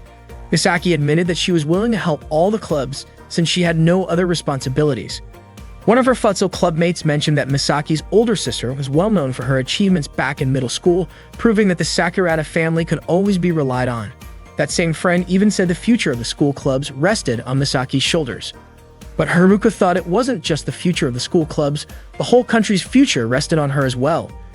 Later that day, when Misaki and Haruka got home, Akane told them that Shetoe was coming over and asked for Misaki's help again since Aoi and Kanade had returned yet. Misaki agreed without complaint, but when she got to her room, she was surprised to find out she had to go through another interview. She didn't think there was anything she could do except answer questions, and that frustrated her. She felt they were pushing too much onto her. Haruka noticed how suddenly Misaki's mood had shifted. He asked if she wanted him to walk her home. Misaki responded that he was supposed to go home with her anyway. Deep down, Misaki was upset because people always praised her older sisters, and the only thing they ever seemed to admire about her was her clones. She asked Haruka if everyone was just being selfish. She got even more annoyed when Haruka didn't respond. The truth was, Haruka also thought people were being selfish toward Misaki. Since he wasn't really listening, Misaki called out her clones to vent. Haruka was stunned that she actually did that. The clones started showing up, and instead of listening, they began trying to invite each other to play. Misaki had to tell them to stop messing around. She had called them for a serious reason. That's when she realized Boo-Boo was missing. It turned out Boo-Boo was snacking with Shiri. Misaki told everyone to sit still and listen, since she had called them to open up about her feelings. But Leo thought it was pointless for Misaki to talk to herself, and Levi believed her problems probably weren't that important anyway. Shora told Misaki to just focus on what made her happy. That really pushed Misaki over the edge. Yumiko and Boo-Boo tried to calm her down, but Misaki felt even more frustrated. Everyone seemed to rely only on her 7 clones, not on her as a person. She felt like a burden to the very clones she had created. Akane called out to let Misaki know that Shetoe had arrived, but Misaki refused to come down. Akane was confused by her sudden rebellion. Misaki insisted that Akane do the interview instead. Then Shora told Akane to go downstairs with her, saying she would take Misaki's place for the interview. At that moment, Misaki realized she was just a manager of her own clones. She believed what she did was below average. A small part of her invited her older sisters, and even her clones. But the clones reminded her that only she had the power to create versions of herself like that. Yuniko made her realize that all the clones were actually parts of who she was. Haruka told her it was perfectly okay to be ordinary. He said he was surrounded by weirdos anyway, and in his eyes, Misaki was amazing. If she ever stopped being herself, that would be the real problem. A moment later, Akane returned with Shora, who had apparently given an inappropriate answer during the interview. Akane said only Misaki could answer questions properly and connect with others so easily. Then Shura hugged Haruka and asked him to cheer her up because Akane had just scolded her. Misaki stood up and said that without her, none of them could function. She dismissed her clones and finally went to meet Shitoe.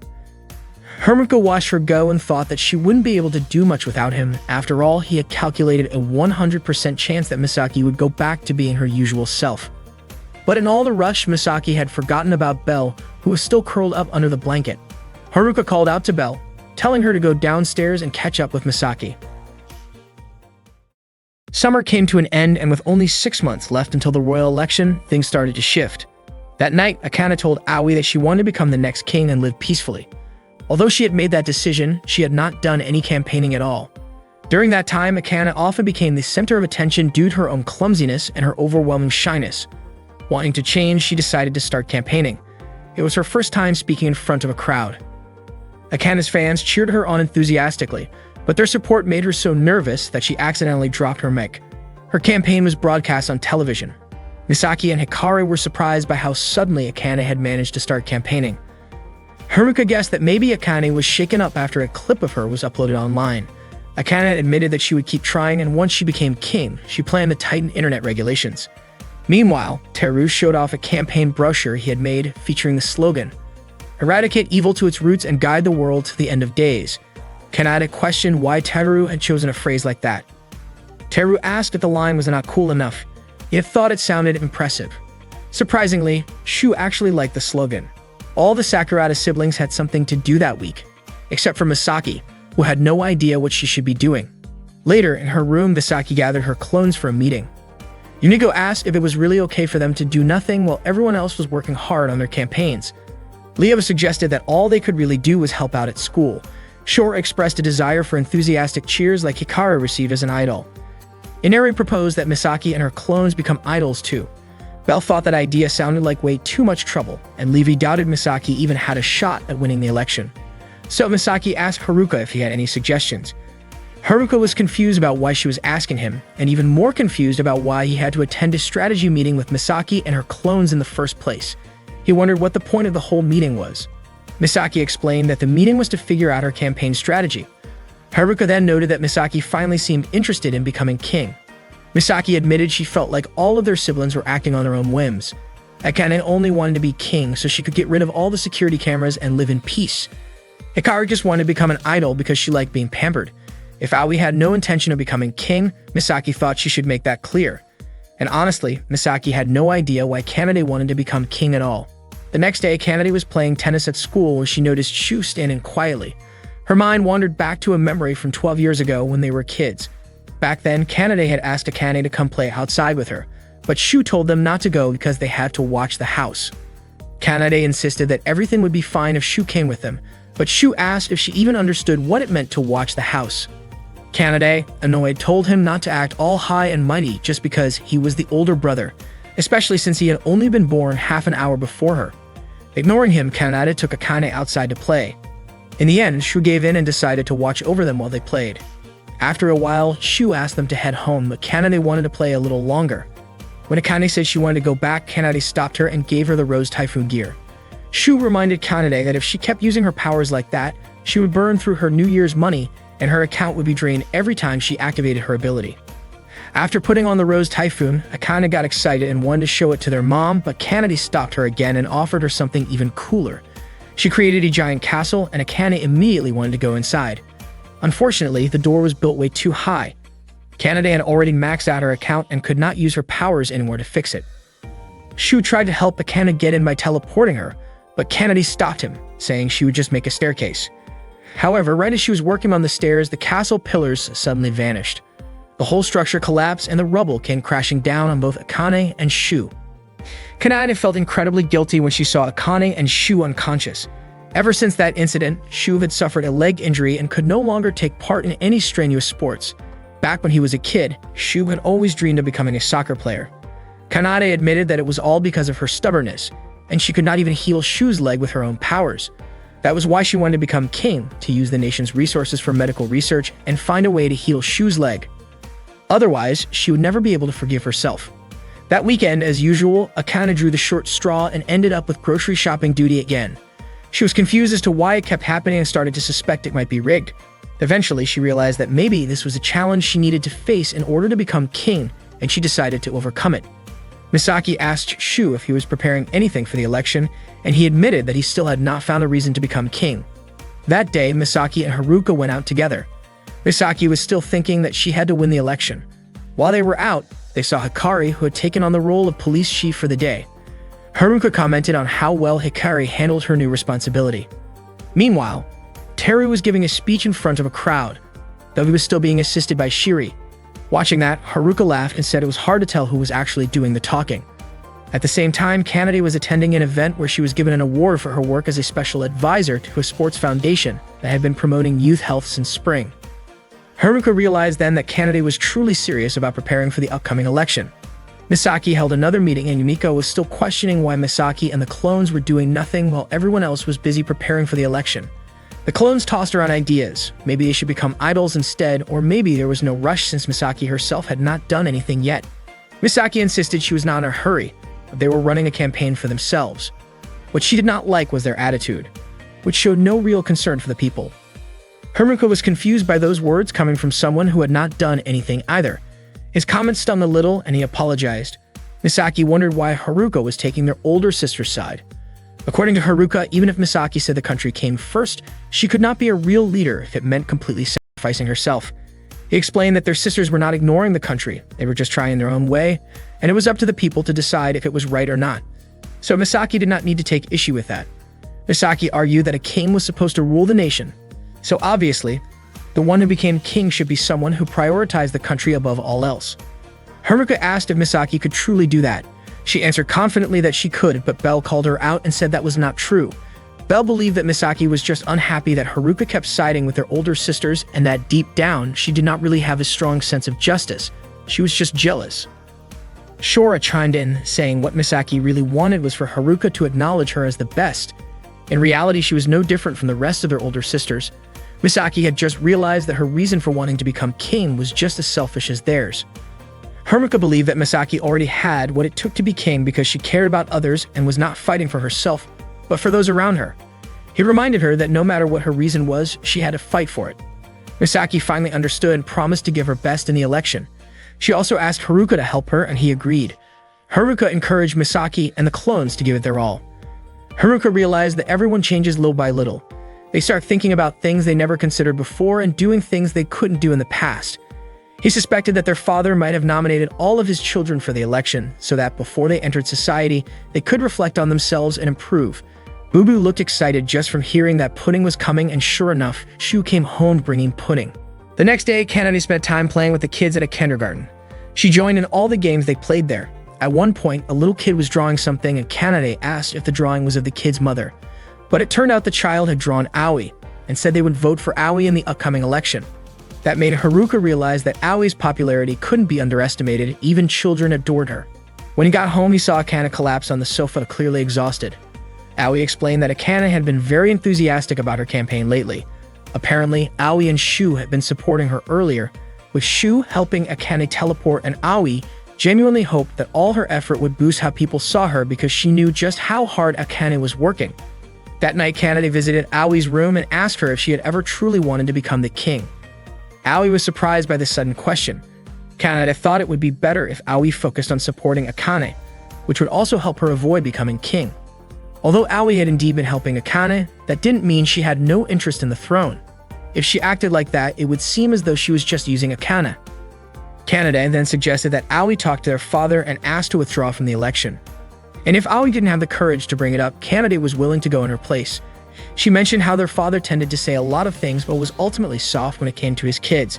Still, Aoi said she couldn't just drop out like that. Kanade asked if it was because she felt responsible, and hearing that, Aoi was surprised by Kanade's sudden shift in tone. Kanade admitted she was curious about Aoi's abilities. Her perfect knowledge came from her power called invisible work. Whatever Aoi learned, she could remember forever. Her test scores were flawless. She had memorized the entire legal code of their country, and she never forgot anyone she had met. Kanade thought that was just Aoi's natural strength. Aoi was once again taken aback by how cheeky Kanade had become, still wondering why Kanade was suddenly bringing all this up. Kanade believed that if Akane used her full potential, she could completely turn the situation around. Aoi asked her not to worry and said she was sure Kanade's rankings would go up. Kanade hoped so too and soon left Aoi's room. Left alone, Aoi realized it was true. If she used her powers to their full extent, she could control any situation. But she didn't want to use her abilities for her own gain. The next day at school, Shizuru, Nanao, and Ozuki helped Aoi put up some posters. Nanao asked what the point was. Akane explained that if no one did it, the teachers would have a hard time. As Aoi and her three friends walked through the hallways, every student stared at them, awestruck by Aoi's presence. Shizuru was confused. After all, they were just putting up posters. Yet the students looked at them as if they were leading a parade. Nanao commented that back in grade school, when the four of them used to hang out, everyone would also stop and stare. There was once a woman who compared them to Momotaro, a character from Japanese folklore who was helped by a monkey, a dog, and a bird on his journey. If Aoi was Momotaro, Nanao joked that Uzuki would be the bird because she was the smallest. Shizuru said that would make Nanao the monkey, but Nanao refused. Hearing that, Aoi offered to be the monkey instead. Right after that, Nanao and Shizuru started fighting over who got to be Momotaro. That little moment reminded Aoi of something from middle school. Nanao had once told them about a puppy that licked her fingers. Shizuru, curious, asked how the puppy did that and wanted Nanao to show them. Of course, Nanao refused. But when Aoi asked, Nanao agreed without hesitation. And whenever Aoi asked the three of them for help, they always said yes without question. At that time, Aoi was puzzled as to why her friends would obey everything she asked them to do. Even on her way back to school, she still didn't understand it. When she happened to meet a man on the street, she asked him to stand on one hand and bark, and to her surprise, he actually did it. After a medical examination, it turned out that Aoi's ability wasn't perfect knowledge as she had thought, but rather something called absolute order, a power that compels anyone she commands to follow her instructions. Since she had no idea she possessed this power, she had been using it unconsciously. The medical team suspected that the effects of her commands would wear off relatively quickly. Even though the commands were absolute, the ability itself seemed to be incomplete. According to Sochuru, no matter what kind of power Aoi had, her beauty was truly unmatched. From that moment on, Aoi realized that her true ability was absolute order. Not long after, Uzuki, Nanao, and Shizuru showed up. Aoi invited them to have tea together. She wanted to treat them as a way to thank them for their help, but they refused. They agreed to join her only if they could split the bill because their help had been genuine. That, they said, was what real friendship meant. The four of them ended up enjoying pancakes together. Previously, Aoi had been worried that everyone only followed her because of her power. But it turned out that the three of them genuinely saw her as a friend. A short while later, they saw Akane walking home alone. As soon as Akane spotted Aoi, she rushed over and clung to her. Akane's friends praised her for becoming brave enough to go home by herself and even give speeches in public. They said they would fully support her. When they reached an intersection, Aoi and Akane parted ways with the others. Akane mentioned that Aoi had made some really good friends. Aoi, however, felt that maybe they had only become her friends because of her power. Akane then asked if Aoi thought Uzuki, Nanao, and Shizuru only wanted to be friends because she was from the royal family. But even if that was the reason at first, what truly mattered was that they were friends now. According to Akane, friendship wasn't about whether someone wanted to be friends or not. It was something that naturally formed. Aoi had met the three of them back in grade school. At the time, she had sincerely asked them to be her friends, and they had accepted right away. That day, Sochuru assigned several of his attendants to check the condition of every room in the house, starting from the living room, bathroom, and toilet, all the way to the attic and the basement. As a king, Sochuru constantly worried about his children's well-being. Before leaving, he instructed his staff to make sure every corner of the house was in good condition. At that moment, Kanade asked who those attendants really were. Sochuru explained that while royal duties were important, leaving his three daughters alone at home made him feel uneasy. Kanade reassured him that she, Akane, and Shiri would be just fine.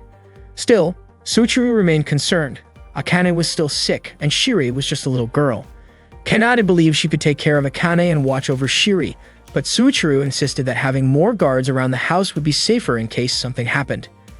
Kanade was confident that no one would dare to break into a house full of superpowered people. However, not long after, Sochuru went as far as contacting the Royal Air Force Security Unit. Satsuki, his wife, was also surprised by how overly cautious her husband was. Before he left, Sochuru made Kanade promise not to create anything unusual, no matter what happened, because every time she did, money would automatically be deducted from her bank account. Kanade urged her father to just go already. Even after arriving at the airport, Sochuru kept calling his staff to double-check if everything was still fine at home. Satsuki reminded him not to worry so much, saying that Kanade, Akane, and Shiri would be okay. She believed Kanade had changed and had grown into someone reliable. Back at home, Kanade was chatting with Shiri in the living room. She said their father was going way overboard and worrying too much. Kanade planned to check on Akane, but she didn't want Shiri to come along because she was afraid the little girl might catch Akane's illness. So Kanade made her way to Akane's room, and on the way, she suddenly heard Akane screaming. It turned out Akane had screamed because a new character in the book she was reading had just died. Kanade was startled and quickly urged Akane to get some rest before her fever got worse. She checked Akane's temperature and realized her condition had gotten more serious, so she began preparing some medicine. Akane commented on how kind Kanade was being that day. Kanade said she was always kind. Akane told her she didn't have to act nice when outside the house. In her opinion, Kanade could easily win the election just by being herself. Kanade replied that beating Aoi wouldn't be possible unless she acted like a noble and pure-hearted person. Kanade then placed a cold compress on Akane's forehead and told her to get some sleep. When Kanade stepped out of the room, Shiri was already waiting to ask how Akane was doing. Kanade said that Akane had taken her medicine, was resting, and seemed to be feeling a bit better. Shiri was happy to hear that. Shiri then asked if Akane would get hungry when she woke up. Kanade suggested they cook something together while waiting. When the food was ready, Shiri had a taste and thought it was delicious. Kanade said once Akane ate their cooking, her fever would surely go away. After they finished cooking, Kanade went back to check Akane's temperature again and found that her fever had gotten even worse. She started to feel really worried seeing Akane suffer like that. She even thought about creating a medicine that could cure all illnesses. But then she remembered her father's warning, not to invent anything strange, or she would risk running out of money. Still, Kanade couldn't stop worrying about what might happen to Akane. Akane told her she was overreacting, that it was just a normal fever, and she would be fine with regular medicine and enough rest. Kanade was about to use her powers anyway, but Akane stopped her. She can threaten to force herself out of bed if Kanade went through with it. Kanade apologized and told Akane to get more sleep. Unexpectedly, Shiri had been listening from outside the room and came in after hearing the commotion. Seeing that, Kanade warned Shiri not to get too close to Akane because she might catch her illness. But Shiri didn't care. Instead, she gave Akane a gentle kiss on the cheek and said it was a healing spell to help her get better. Akane felt really happy, and Kanade asked where Shiri had learned something like that. Shiri said their mom and dad did it too. After that, Kanade and Shiri did house chores together, took a bath together, and then Kanade read Shiri a bedtime story. Once the story was over, Kanade told Shiri to go to sleep, but Shiri wanted to stay close to her a little longer. That night, Kanade let Shiri stay up late with her, and not long after, they heard a noise. Kanade quickly checked on Akane in her room but did not find her there, so she figured Akane must be in the bathroom. At that moment, Shiri hoped Kanade would be okay. Not long after, Akane showed up and came over to Shiri. Kanade still heard the strange noise and assumed it was Akane, so she followed the sound to find out where it came from. She opened her room and saw a man inside. Without thinking, she created an electric gun and zapped him right away. But it turned out to be Shu, who had just come back to grab something he left behind. Shortly after, members of the Air Force arrived to inspect the house, but they found no threat inside. One of the soldiers reported to Soichiro, and Soichiro got mad because they had forced their way into the house. Kanade then borrowed the communication device to speak to her father. She asked if he did not trust her. Soichiro could not deny it anymore, and Kanade said they would talk about it once he got home. After all that, Kanade felt exhausted and just wanted to sleep. That night, she went to Akane's room to sleep beside her, but Akane turned her down and asked her to stay with Shiri instead, saying she already felt better. But when Kanade asked Shiri to sleep together, Shiri said no and told her to stay with Akane instead. Kanade went back to Akane's room and told her that Shiri had kicked her out. She looked at Akane, who was already sound asleep, and felt that Akane really was doing better. She kissed Akane on the cheek once she saw that everything around them was safe. Then she went to Shiri's room and found her already asleep. Kanade knew Shiri would probably be mad if she saw her again. Just then, Shiri held Kanade's hand and called her Mom. While preparing for the election, Hikari worked as an idol under the stage name Sakuraba Light. She had even held a concert with a huge audience. At that time, Hikari was already quite popular as an idol. Koji told Sakshin that having a close rival might actually be a good thing for her. At school, Hikari scored 28 on a test, and her classmates asked if she was going to be alright with a score like that. They understood that she was busy because she was part of the royal family, but in reality, she had only been busy with idol work. Hikari told them she was fine and said she just had not gotten 90% serious about studying yet. The next day, she went to the studio to meet Koji. He asked how she was feeling after the concert. Hikari said she felt nauseous just from seeing him. That day, Koji wanted to review the concert with her. He said she definitely had talent, but she relied on it too much. He thought she needed to go through basic training. Hikari answered him while chewing on some chips, and Kuji told her to finish eating before talking. Kauji was not asking her to perform perfectly, but he said that an idol who is still growing is the best kind. He believed fans would support her because of the things she still needed to work on. Just then, Sakin came in. As soon as Hikari saw her, she completely ignored Kauji and greeted Sakin right away, but Sakin seemed a bit distant. Hikari thought maybe she was just feeling shy. While they were talking with Kauji, Hikari kept holding Sakin's hand. Kauji planned to hold a joint concert for both of them under the unit name Searchlight. The goal was to boost Hikari's popularity. Hikari was surprised she would be paired up with Sakin, and it looked like Sakin was not too happy about it. Kauji said Hikari would be the lead singer while Sakin would support her. The concert was going to be held for one full day, and they had it performed from day to night. Kauji asked if the two of them were ready. Sakin admitted that she would do her best, while Hikari was full of enthusiasm and said she was confident she could do it. Hikari was genuinely excited about performing together with Sakin. Sakin said she had watched a Sakuraba Light concert before, and in her opinion, Hikari's feelings had not reached the audience. To her, that made a poor performance. Sakin believed that performing on stage just to satisfy oneself was the same as disrespecting the fans. If Hikari was only becoming an idol half-heartedly, then honestly, that was very troubling to Sakin. Still, because this was a job, she agreed to perform at the concert. Hikari was shocked to hear Sakin say something like that. Sakin quickly left to go practice. What she said was actually the best thing for Hikari. No matter how much talent someone had, without real effort, they would not succeed. Sakin wanted to show the difference between her determination and Hikari's. Hikari felt really sad and said it seemed like Sakin hated her. Kauji told Hikari that Sakin had truly earned her success from the ground up. She had no special connections or extraordinary talent. She had come this far purely through hard work. Sakin also never neglected her schoolwork, which showed how serious she was about being an idol. Kuji wanted Hikari to put in the same level of effort and make sure not to fall behind Sakin. From that point on, Sakin stopped talking to Hikari.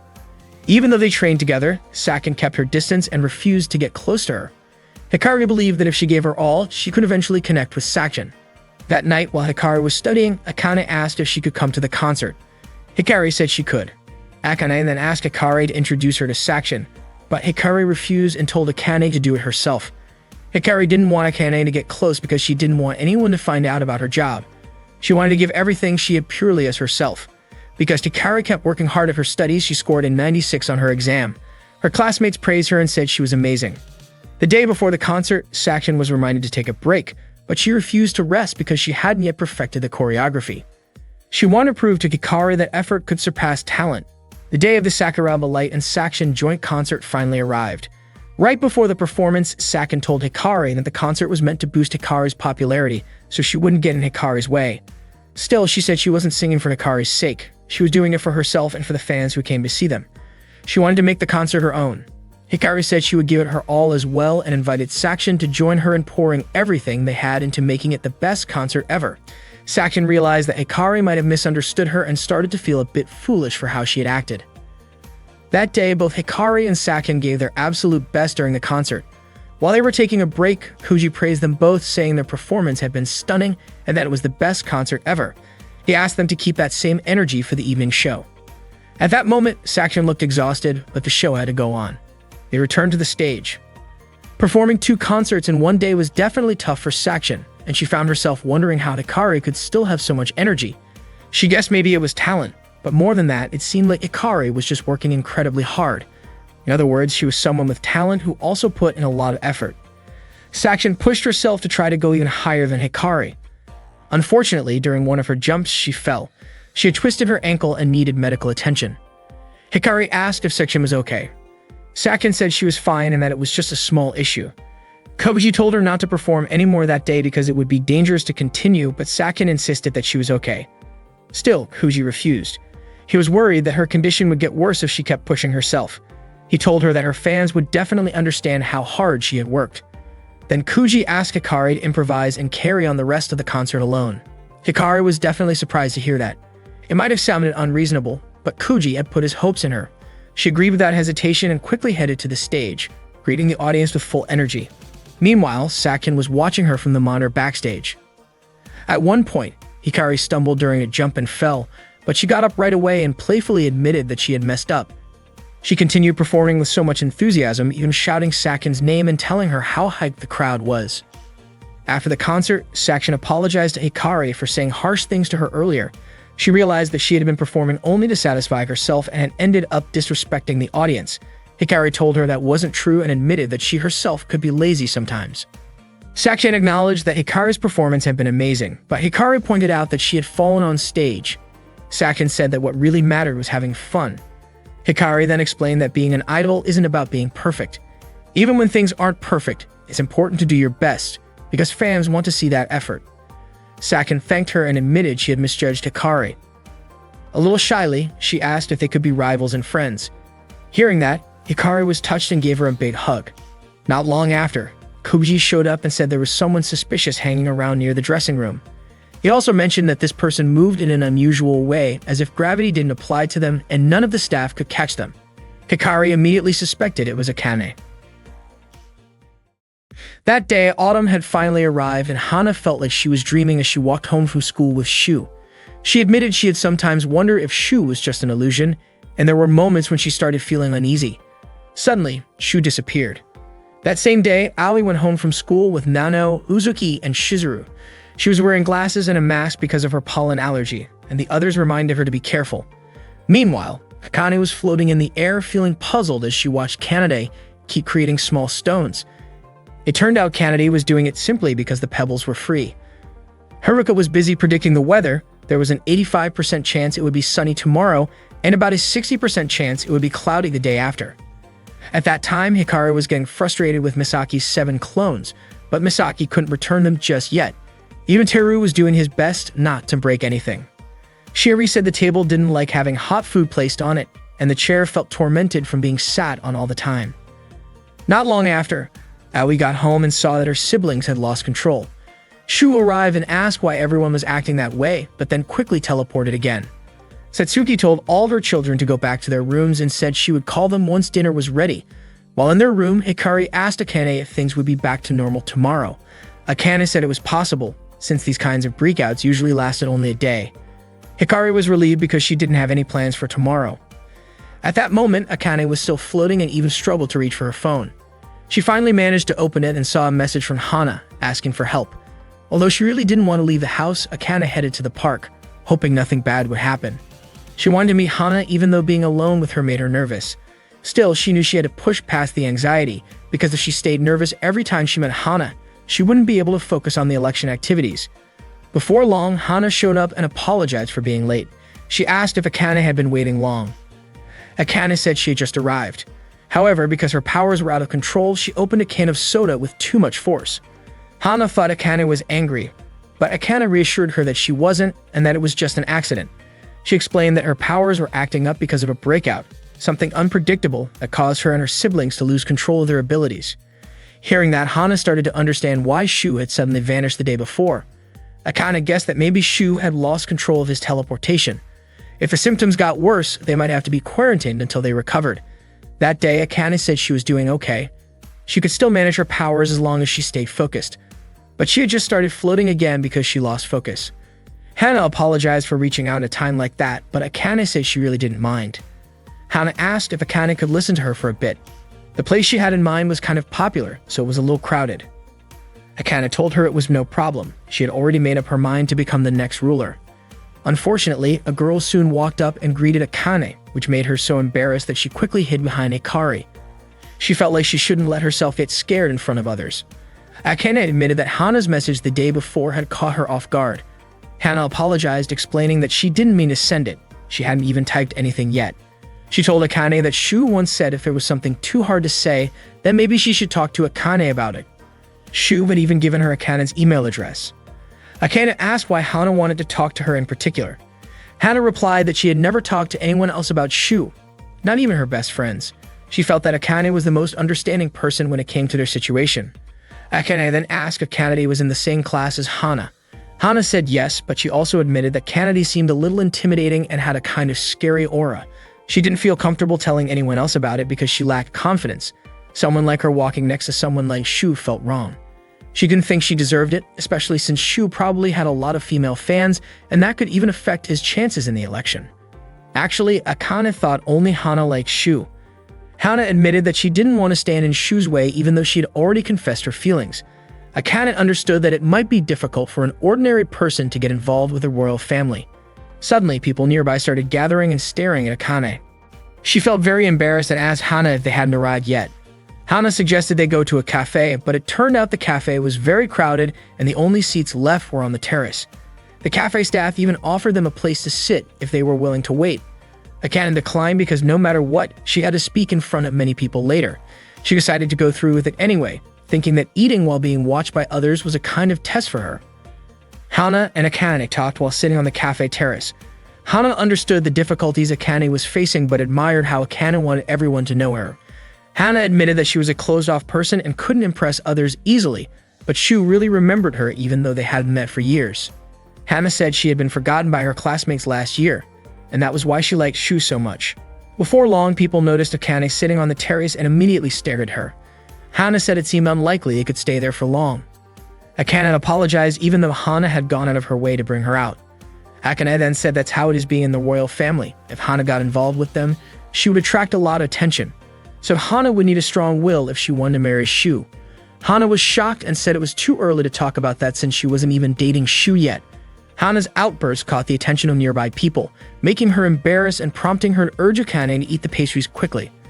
At that moment, Akane lost control of her powers. Plates she touched shattered, the spoon she held broke, and even the chair she was sitting on cracked. Everyone stared at her, which scared Akane. Her clothes were also torn, but luckily Hana covered her with her own jacket. Hana said she would distract the others and told Akane to hide. Then Hana shouted to the crowd that she was in the same class as Shu and had just confessed her love to him recently. She said Shu would give her an answer after the election, and she also admitted she wanted to date and marry Shu. After that, Akane and Hana went home.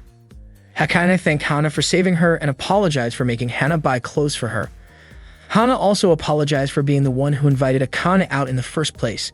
Akane confessed that she shouted her love with only half her heart and feared it might be the start of her downfall. According to Akane, half-hearted feelings weren't enough to make Hana do something like that. She encouraged Hana to be confident in expressing her feelings to Shu. Akane said she was entrusting Shu to her and Hana agreed. Akane mentioned that her foolish older brother never stopped talking about Hana at home. When they got home, Shu was watching a video of Hana's confession at the cafe earlier. Akane asked if that was the best thing for Shu.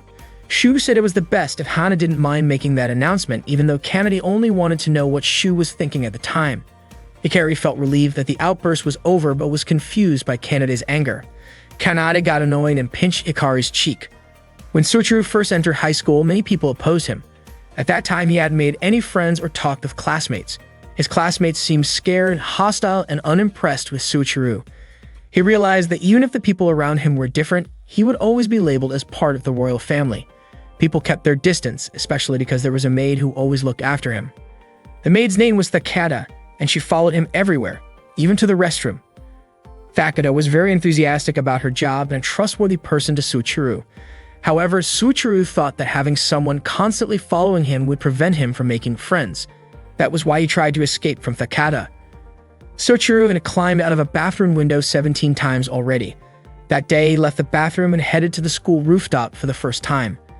While there, he noticed a girl and moved closer to brush some flower petals off her face. The girl's name was Satsuki, and she was startled when Soichiro approached her face. She asked if he was planning to do something weird to her. Soichiro insisted he had no such intentions.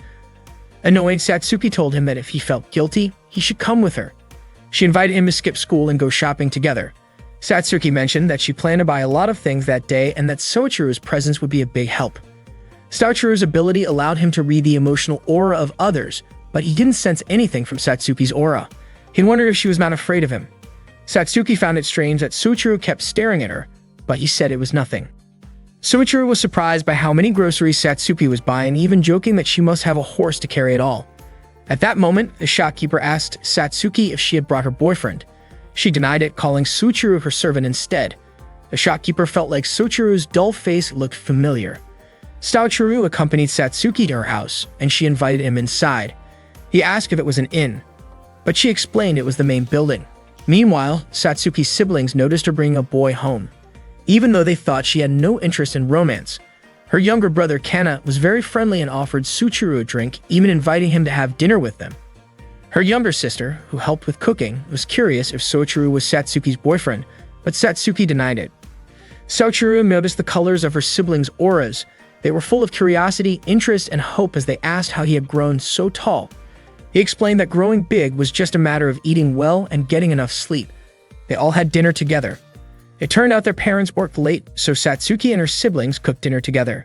Soichiro complimented Satsuki's cooking, making her cheeks blush. He saw how kind Satsuki was to her siblings and got a glimpse of the warmth of the family. After dinner, Satsuki asked if Soichiro needed to contact someone at home. He said he had already told Takada. Satsuki looked puzzled. Soichiro explained that his mother had passed away when he was young, and 2 years ago he went to live with his father. Takada was the one who took care of him. He added that everyone helped him so he didn't feel lonely, but since he had no siblings, he didn't really understand what family meant. After seeing Satsuki's family, he realized how enjoyable family life could be. That night, before parting ways, Soichiro thanked Satsuki for her hospitality. He asked if she always rested on the school rooftop. She said she only went up there when the weather was nice. Satsuki then asked if Soichiro planned to steal her favorite spot there. They realized they hadn't even properly introduced themselves yet. Satsuki said her name and mentioned she was in the 2nd grade, while Soichiro said he was in the 1st grade. Satsuki already knew Soichiro's name and also knew he was from the royal family. She advised him to be careful on the way home. Soichiro was surprised that Satsuki already knew about him. When he got back to the palace, Takada immediately approached him, feeling relieved that he had finally returned. She apologized for not realizing he had left the bathroom until he contacted her. Takada asked where he had dinner since he told her earlier that he had already eaten. Soichiro then asked Takada if the weather would be clear the next day because he wanted to meet Satsuki again on the school rooftop. At that moment, Hikaru was looking through her father's photo album from his high school days. She didn't expect that her father actually looked quite similar to Shu. Soichiro mentioned that his face looked a bit boring, but despite that, he was still a king. At the same time, Satsuki reminded Soichiro to clean up while he was cooking. Soichiro apologized and explained to his children that even a king is just an ordinary human being. He thought about wanting to live like a regular person after meeting Satsuki.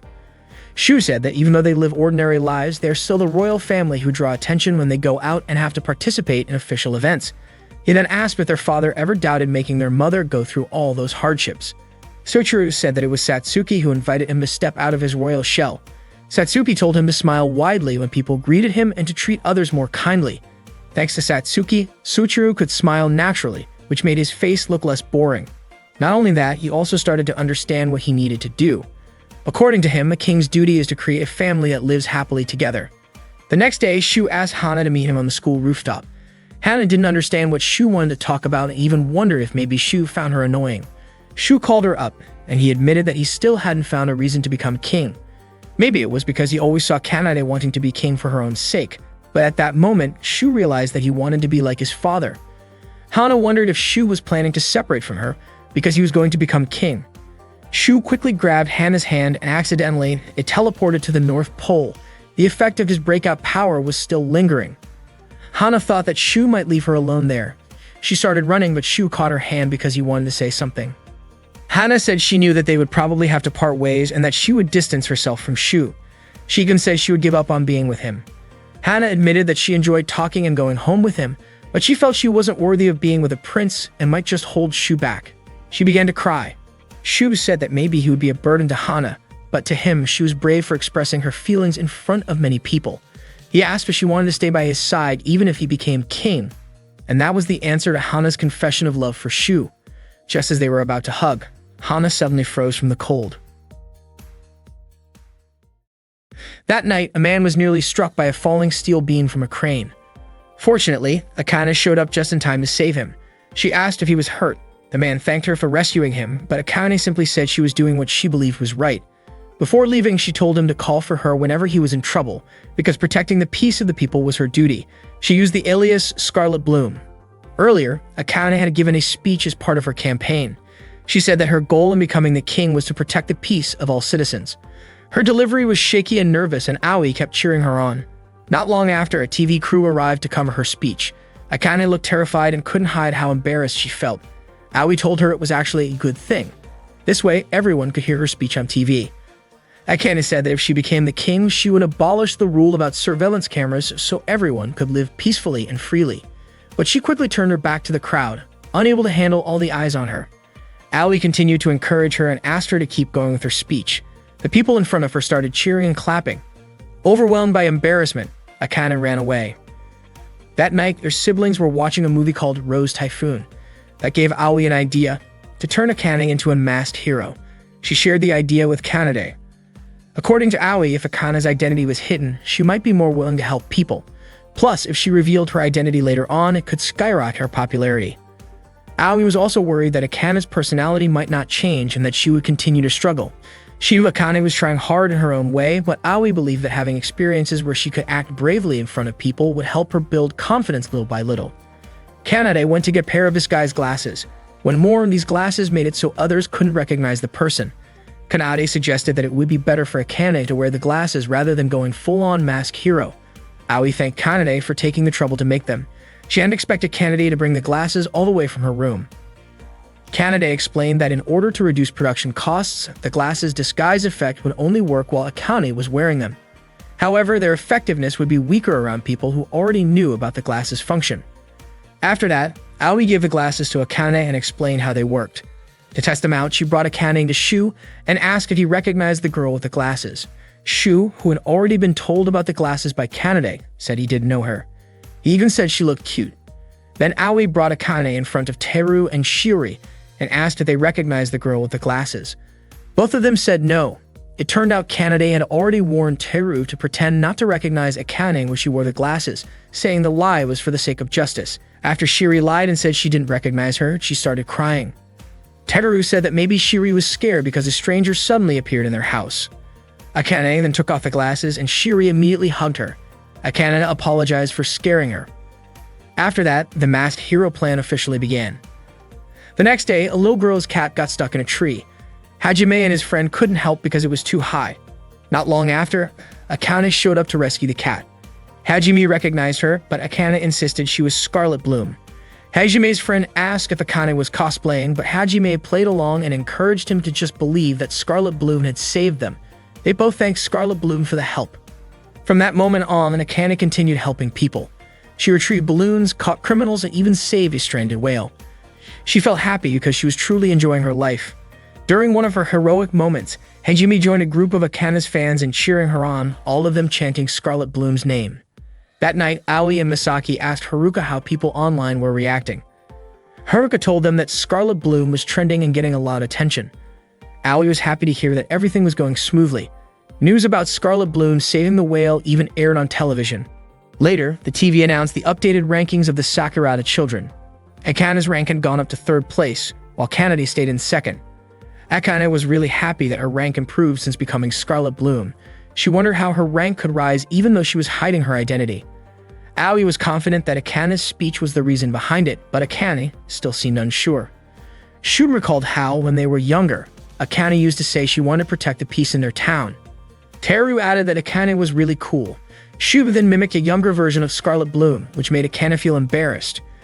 Hikaru was about to mention that her friends also knew, but Aoi quickly covered her mouth and pulled her aside to talk. Later, Akane asked Hikaru what Aoi had said. Hikaru looked nervous and refused to eat her cake. She could give it to Akane but accidentally called her Scarlet Bloom. Seeing this, Aoi immediately took Hikaru aside again for another talk. On Sunday, Akane went shopping with Karen. Akane looked anxious around the security cameras and Karen asked if she was okay. Akane said she had made some progress dealing with her shyness. Karen was confused by that since Akane had been acting as a masked hero all this time. Suddenly, a little girl was in danger, about to fall from her apartment. Akane quickly leaped into action and managed to catch her just in time. The girl's mother was incredibly grateful and the girl herself thanked Akane, calling her Scarlet Bloom. Akane reminded the girl not to play on the balcony again. Karen was surprised when the girl called Akane by that name and hoped Akane hadn't noticed. Back home, Hikaru asked Akane if anything good had happened, but Akane didn't say anything. Then, Akane realized she had forgotten her glasses and started wondering why the little girl recognized her as Scarlet Bloom even though she wasn't wearing them at the time. She started thinking maybe Scarlet Bloom's popularity was the reason people couldn't recognize her in everyday life. Hikaru thought the day Akane figured out the real reason was still a long way off. The next day after school, Misaki and Haruka were walking home together, planning to work on their speeches. But Misaki's classmates needed help, so she said to assist them and apologized to Haruka for not being able to walk home with him. Haruka understood and went home to write his speech on his own. Misaki had lots of ideas for her speech, but she could never turn down a classmate who needed help. Later that afternoon, Misaki returned home while the television was announcing the updated rankings for the Sakurada siblings. To everyone's surprise, Akane had surpassed Kanade and climbed up to second place. Teruo and Shiri both commented on how cool Akane was. After that, the television aired Shu's speech. Apparently, Shu was accompanied by Hana. Misaki seemed down while watching the broadcast and ended up heading back to her room. At that moment, Haruka was working on a speech. He suggested that Misaki should show off her clones during her own speech later. Misaki did not seem very enthusiastic, so Haruka asked what was bothering her. Misaki said that it felt like Shu and Akane were putting in a lot of effort. Haruka responded by saying that was exactly why Misaki could not afford to fall behind. Misaki felt that Shu and Akane were taking the idea of becoming king very seriously. Haruka did not understand what was going on with her. Misaki thought that if she became king, Haruka might see her as more special than anyone else. That thought for her was disappointing. Haruka still could not quite grasp what she meant. Misaki admitted that she had been relying on him too much, asking him for support, even asking him to write her speech, while Akane and the others were trying their best with their own strength. Because of that, Misaki felt like she was not putting in any effort at all. She began to wonder if she was really suited to become king. But Haruka reassured her that she was. He said Misaki was capable of doing what any regular person could do, and she was good at connecting with others. According to him, that meant Misaki could see the country from the perspective of an ordinary citizen. That was why Haruka believed she was the most suitable person to become king, and that was the reason he supported her. Misaki, on the other hand, said that Haruka seemed more suited to be king. But Haruka said he had already decided that he wanted to serve as the king's advisor because he felt it was the right role for him. Besides, without him, would Misaki really be able to manage on her own? Misaki thought that if Haruka truly believed she was the one most suited to be king, then she would not let that faith go to waste. She realized that she still had a long way to go to meet Haruka's expectations, but she was determined to try her best. That day was one day before Christmas Eve. Aoi was out walking with Uzuki, Nanao, and Shizuru. They happened to spot Misaki delivering a speech in front of a crowd of citizens. Misaki confidently spoke about her vision of creating a country that was bright and full of joy. Even though she did not know exactly how to make that happen yet, she said she would figure it out one step at a time. Aoi and her friends watched Misaki as she spoke. Shizuru wondered why Misaki was by herself and not accompanied by her clones. Aoi explained that Misaki wanted to handle things on her own this time. Just then, people in the crowd noticed Aoi and started talking about how kind she was. The conversation shifted from Misaki to Aoi instead. Shizuru commented that it felt like they had been through something like this before, and Nanao said they basically dealt with it every day. Aoi invited her friends to leave the area.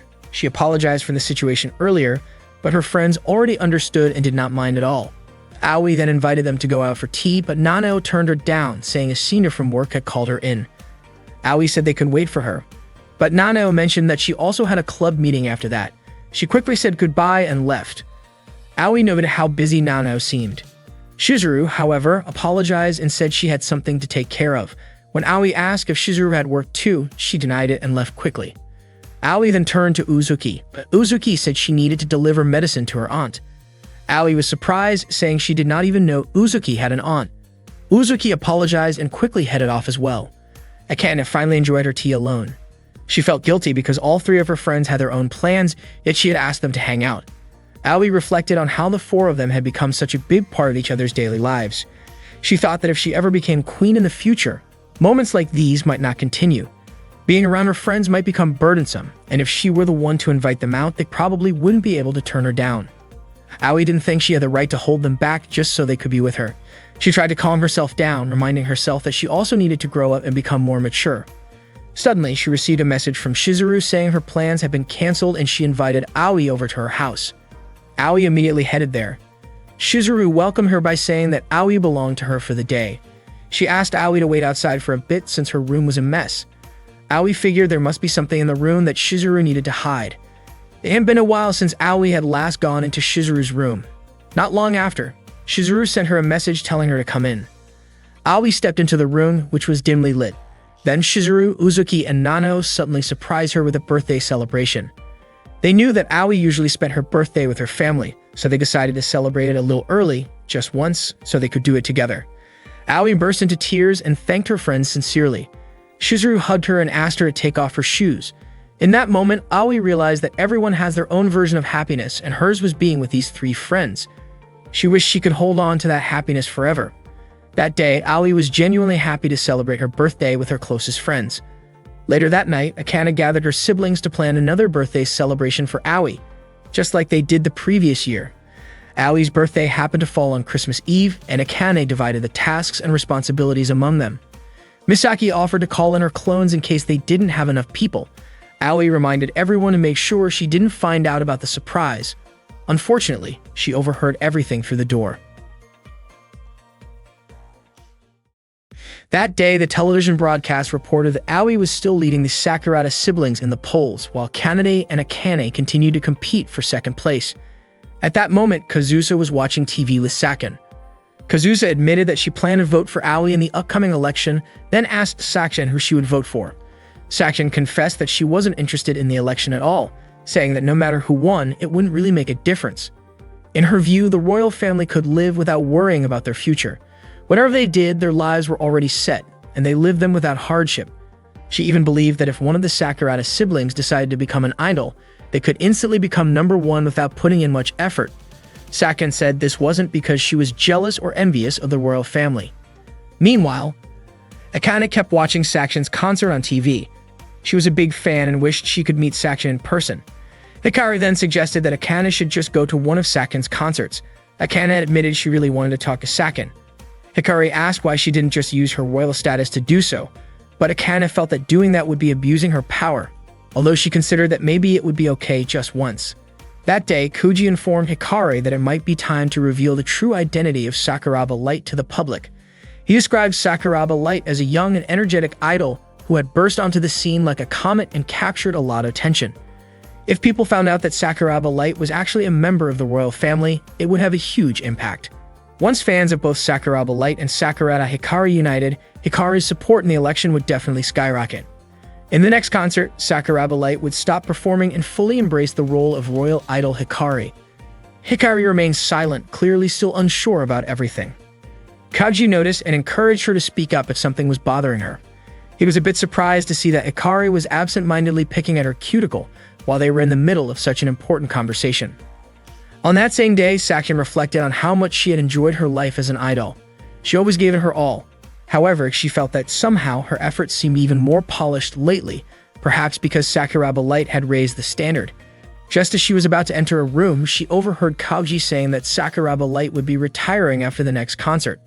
Sekshan was shocked. She couldn't understand why Sakuraba Light would step down when her career was going so well and had the potential to grow even more. She wondered if it was due to some family matter. It was only then that Sakshan realized she knew almost nothing about Sakuraba Light's personal life and that she had never once talked about anything outside of work. Kazusa then greeted Sakshan and invited her into the room. Inside, Kuji mentioned that even though Sakuraba Light had only recently debuted, she had already become popular thanks in part to Sakshan's support. Kazusa added that although they weren't an official idol unit, the two of them had built a strong fan base. That was why Kuji wanted to organize another joint concert for both of them. However, neither Sakshan nor Sakuraba Light gave any response. Kuji said he wanted to make that concert something truly special, then handed over the responsibility for Sakuraba Light to Sakin. Sakin began to suspect that this might be a farewell concert. Kuji asked both of them to take care of their health until the event. Sakin felt hurt that no one had told her the truth, but she realized that maybe she shouldn't dwell on it.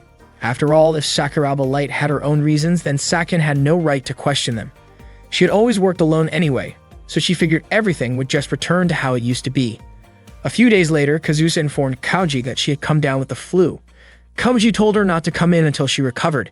He then said they might be short on staff.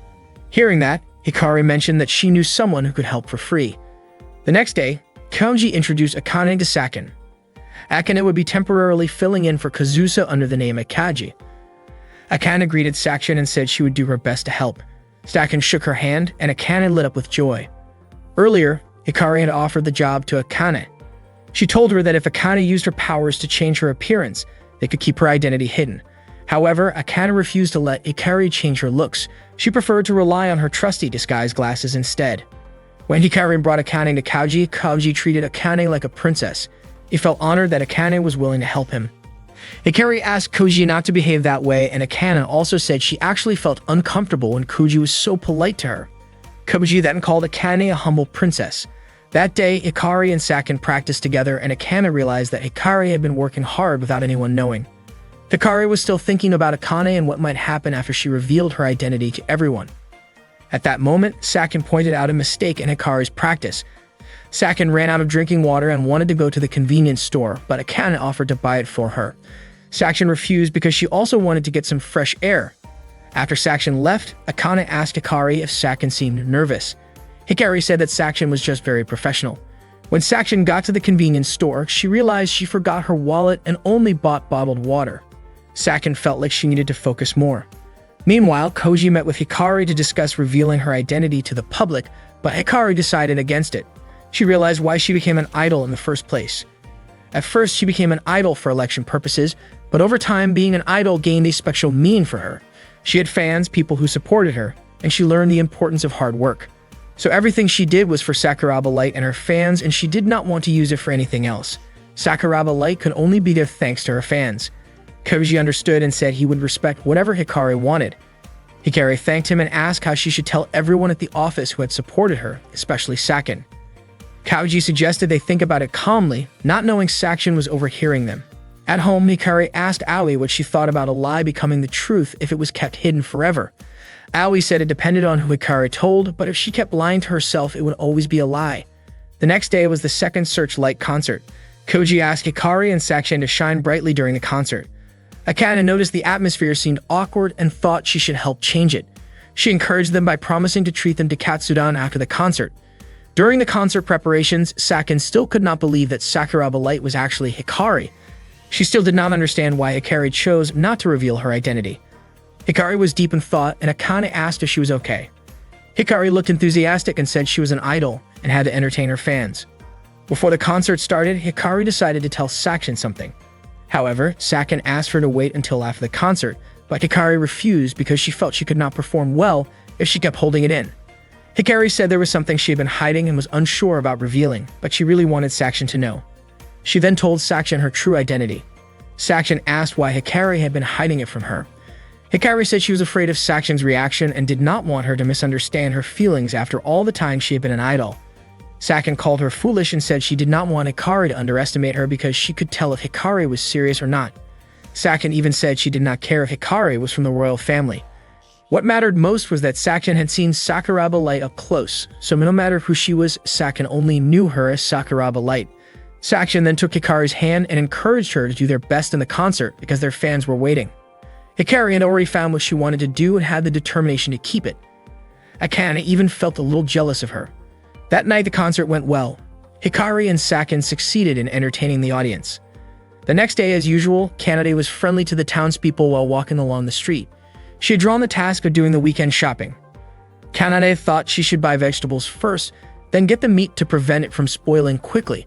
At the same time, Shu and Hana were together.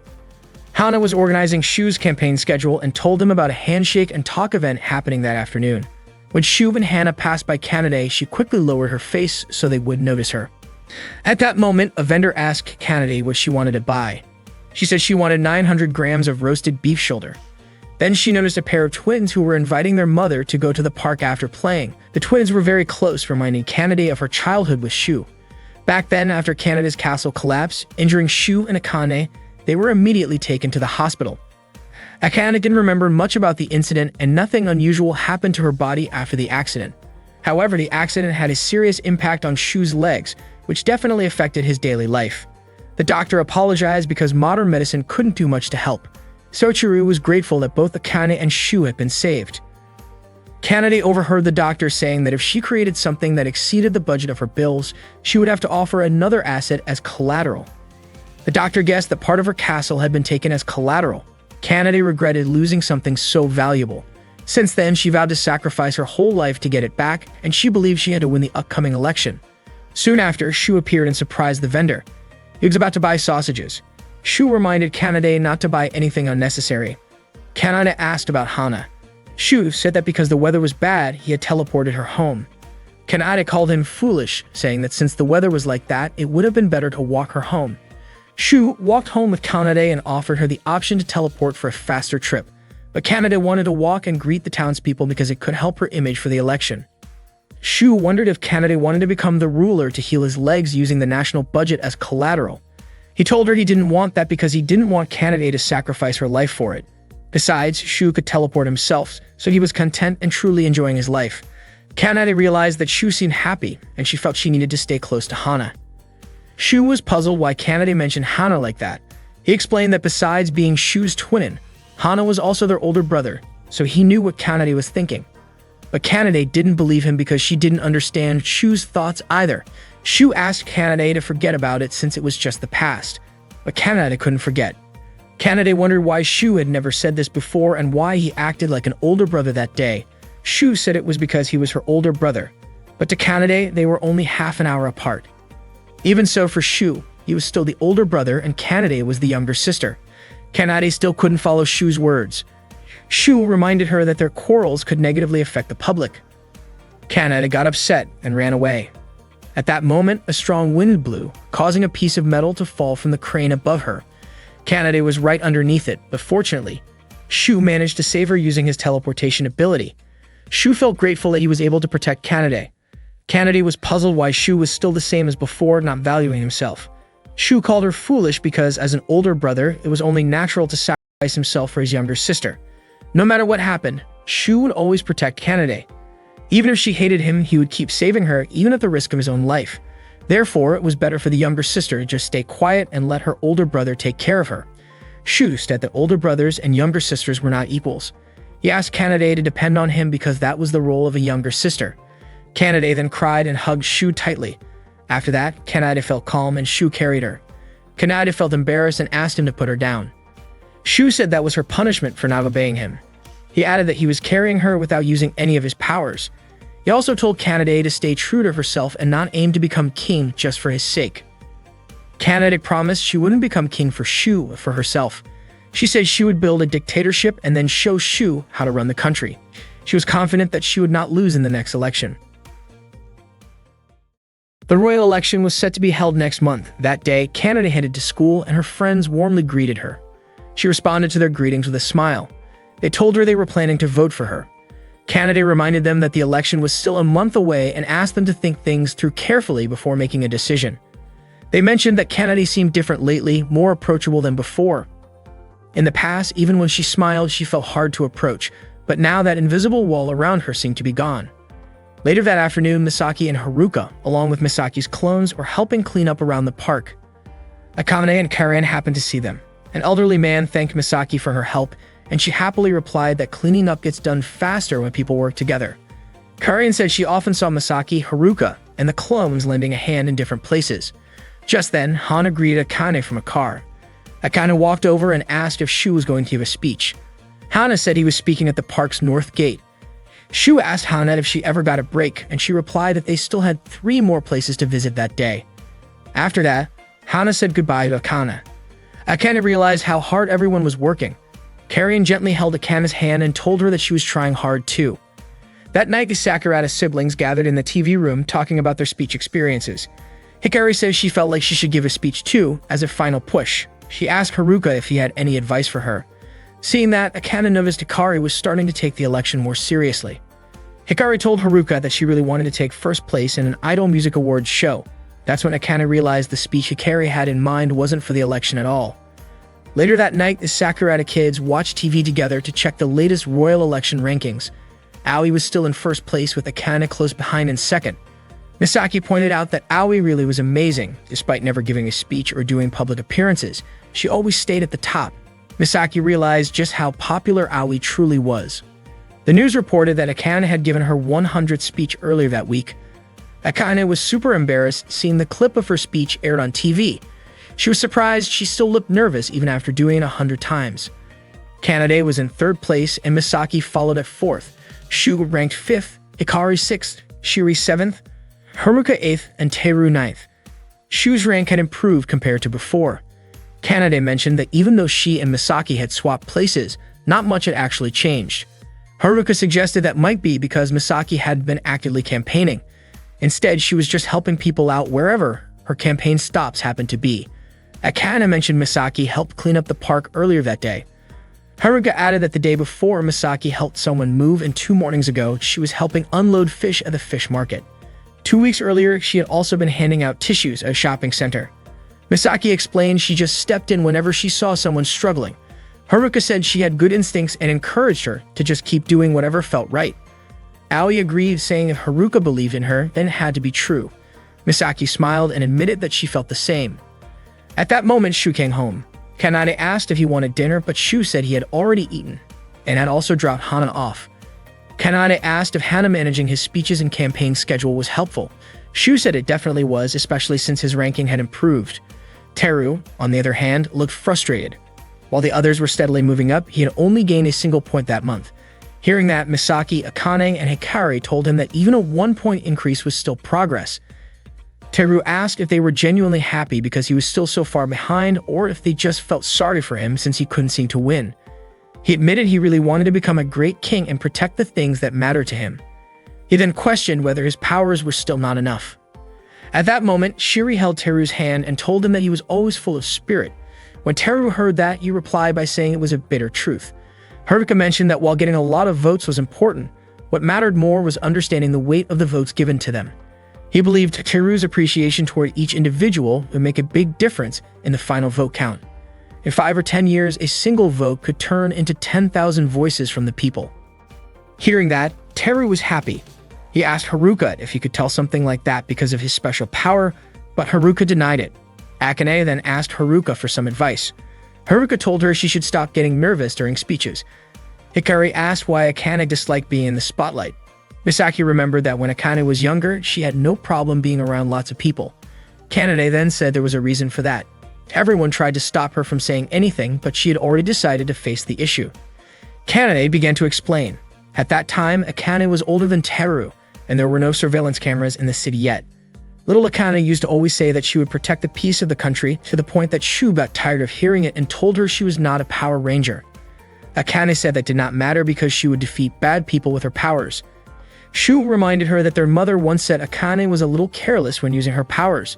Akane did not like being told that and decided to go visit Karan since she was home alone and Akane wanted to play with her.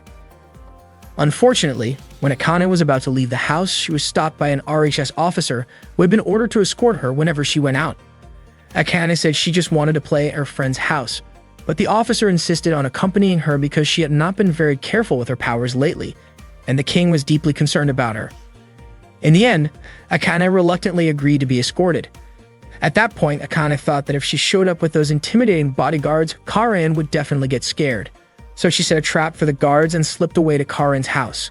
Once there, she asked Karan when her mother would be home. Karan was not sure, but it seemed like her mother would be home late. Karan was happy that Akane came over. When they entered the house, they thought they heard something from upstairs.